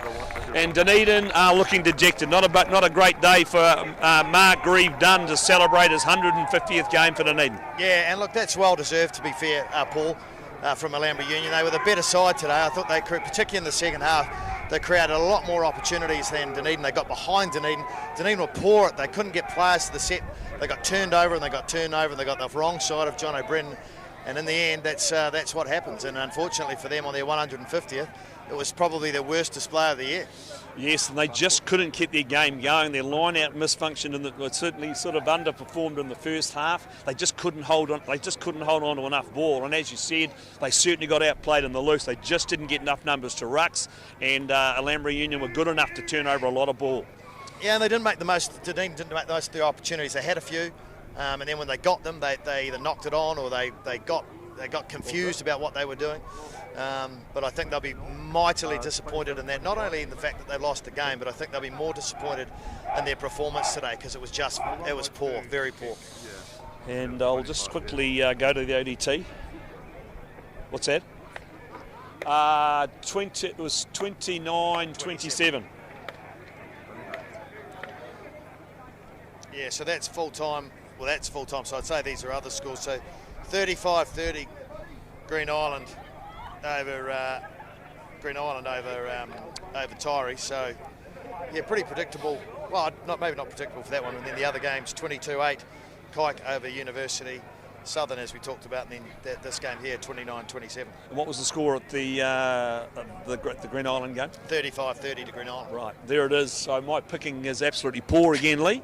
So we'll probably just wrap this part of the coverage. I'll shoot down on the field, do a couple of interviews, and that'll pretty much wrap it up. And I'm not sure who I'll talk to in the Dunedin team, but there it is. There it is. I'll be back with you in a couple of minutes when I get it down onto the field.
PD reporting back in for ODT Rugby Chat, brought to you by Liquorland. We've just witnessed an interesting old affair here. Dunedin won most of their games today, but they probably really... I've got Mako done, by the way. Congratulations on your 150th game, on our 150th weekend, mate. But what happened today, they just didn't really show up for you. Yeah, you know, AU obviously wanted to play a scrappy game. We want to play set piece, and we just went away with that, with just throwing a million speculative passes and thinking we're going to roll over. So, yeah, we just got dealt to. So I've got Ben McCarthy. Ben, I thought you were the best player on the paddock today for AUs at the back, and your boys certainly, with the ball you had, you certainly put it on display with that back line. You must be pretty happy with the way the backs went today. Yeah. Nah, backs went well today. A few mistakes in the first half, but boys dug deep in the end to get the win, so it was good. So, and you really, your forwards really competed at ruck time. Dunedin didn't get enough numbers to the ball, and you guys took full advantage of that. Yeah, nah, forwards really worked hard, especially in the second half and the first half, but yeah, nah, boys just got away with winning in the end. Trying to the post. So. Okay, mate. And just to finish with these groups, I know it's a tough old day because you really wanted to come out here on 150th. We're going to have a pretty big old day, but there'll still be a big old night in the club rooms. But it's got to be a bit tough. Yeah, I know. You just have to kind of get over it, don't you? Like, I'm pretty sure this is what happened on the Centennial. We lost the AU, and then the following year we put them under the pump. So, you know, we've got one to owe them next year, really. So, yeah. So interesting the other results today. I haven't got the exact scores with me, but Kaikoura got up over Varsity. Southern gave an absolute pumping to Zingaree, and I think Green Island got up by 4 or 5 over Tyree out of the eel pit. And just thanks again once again to our sponsors, Liquorland, and we'll be back again with you next week.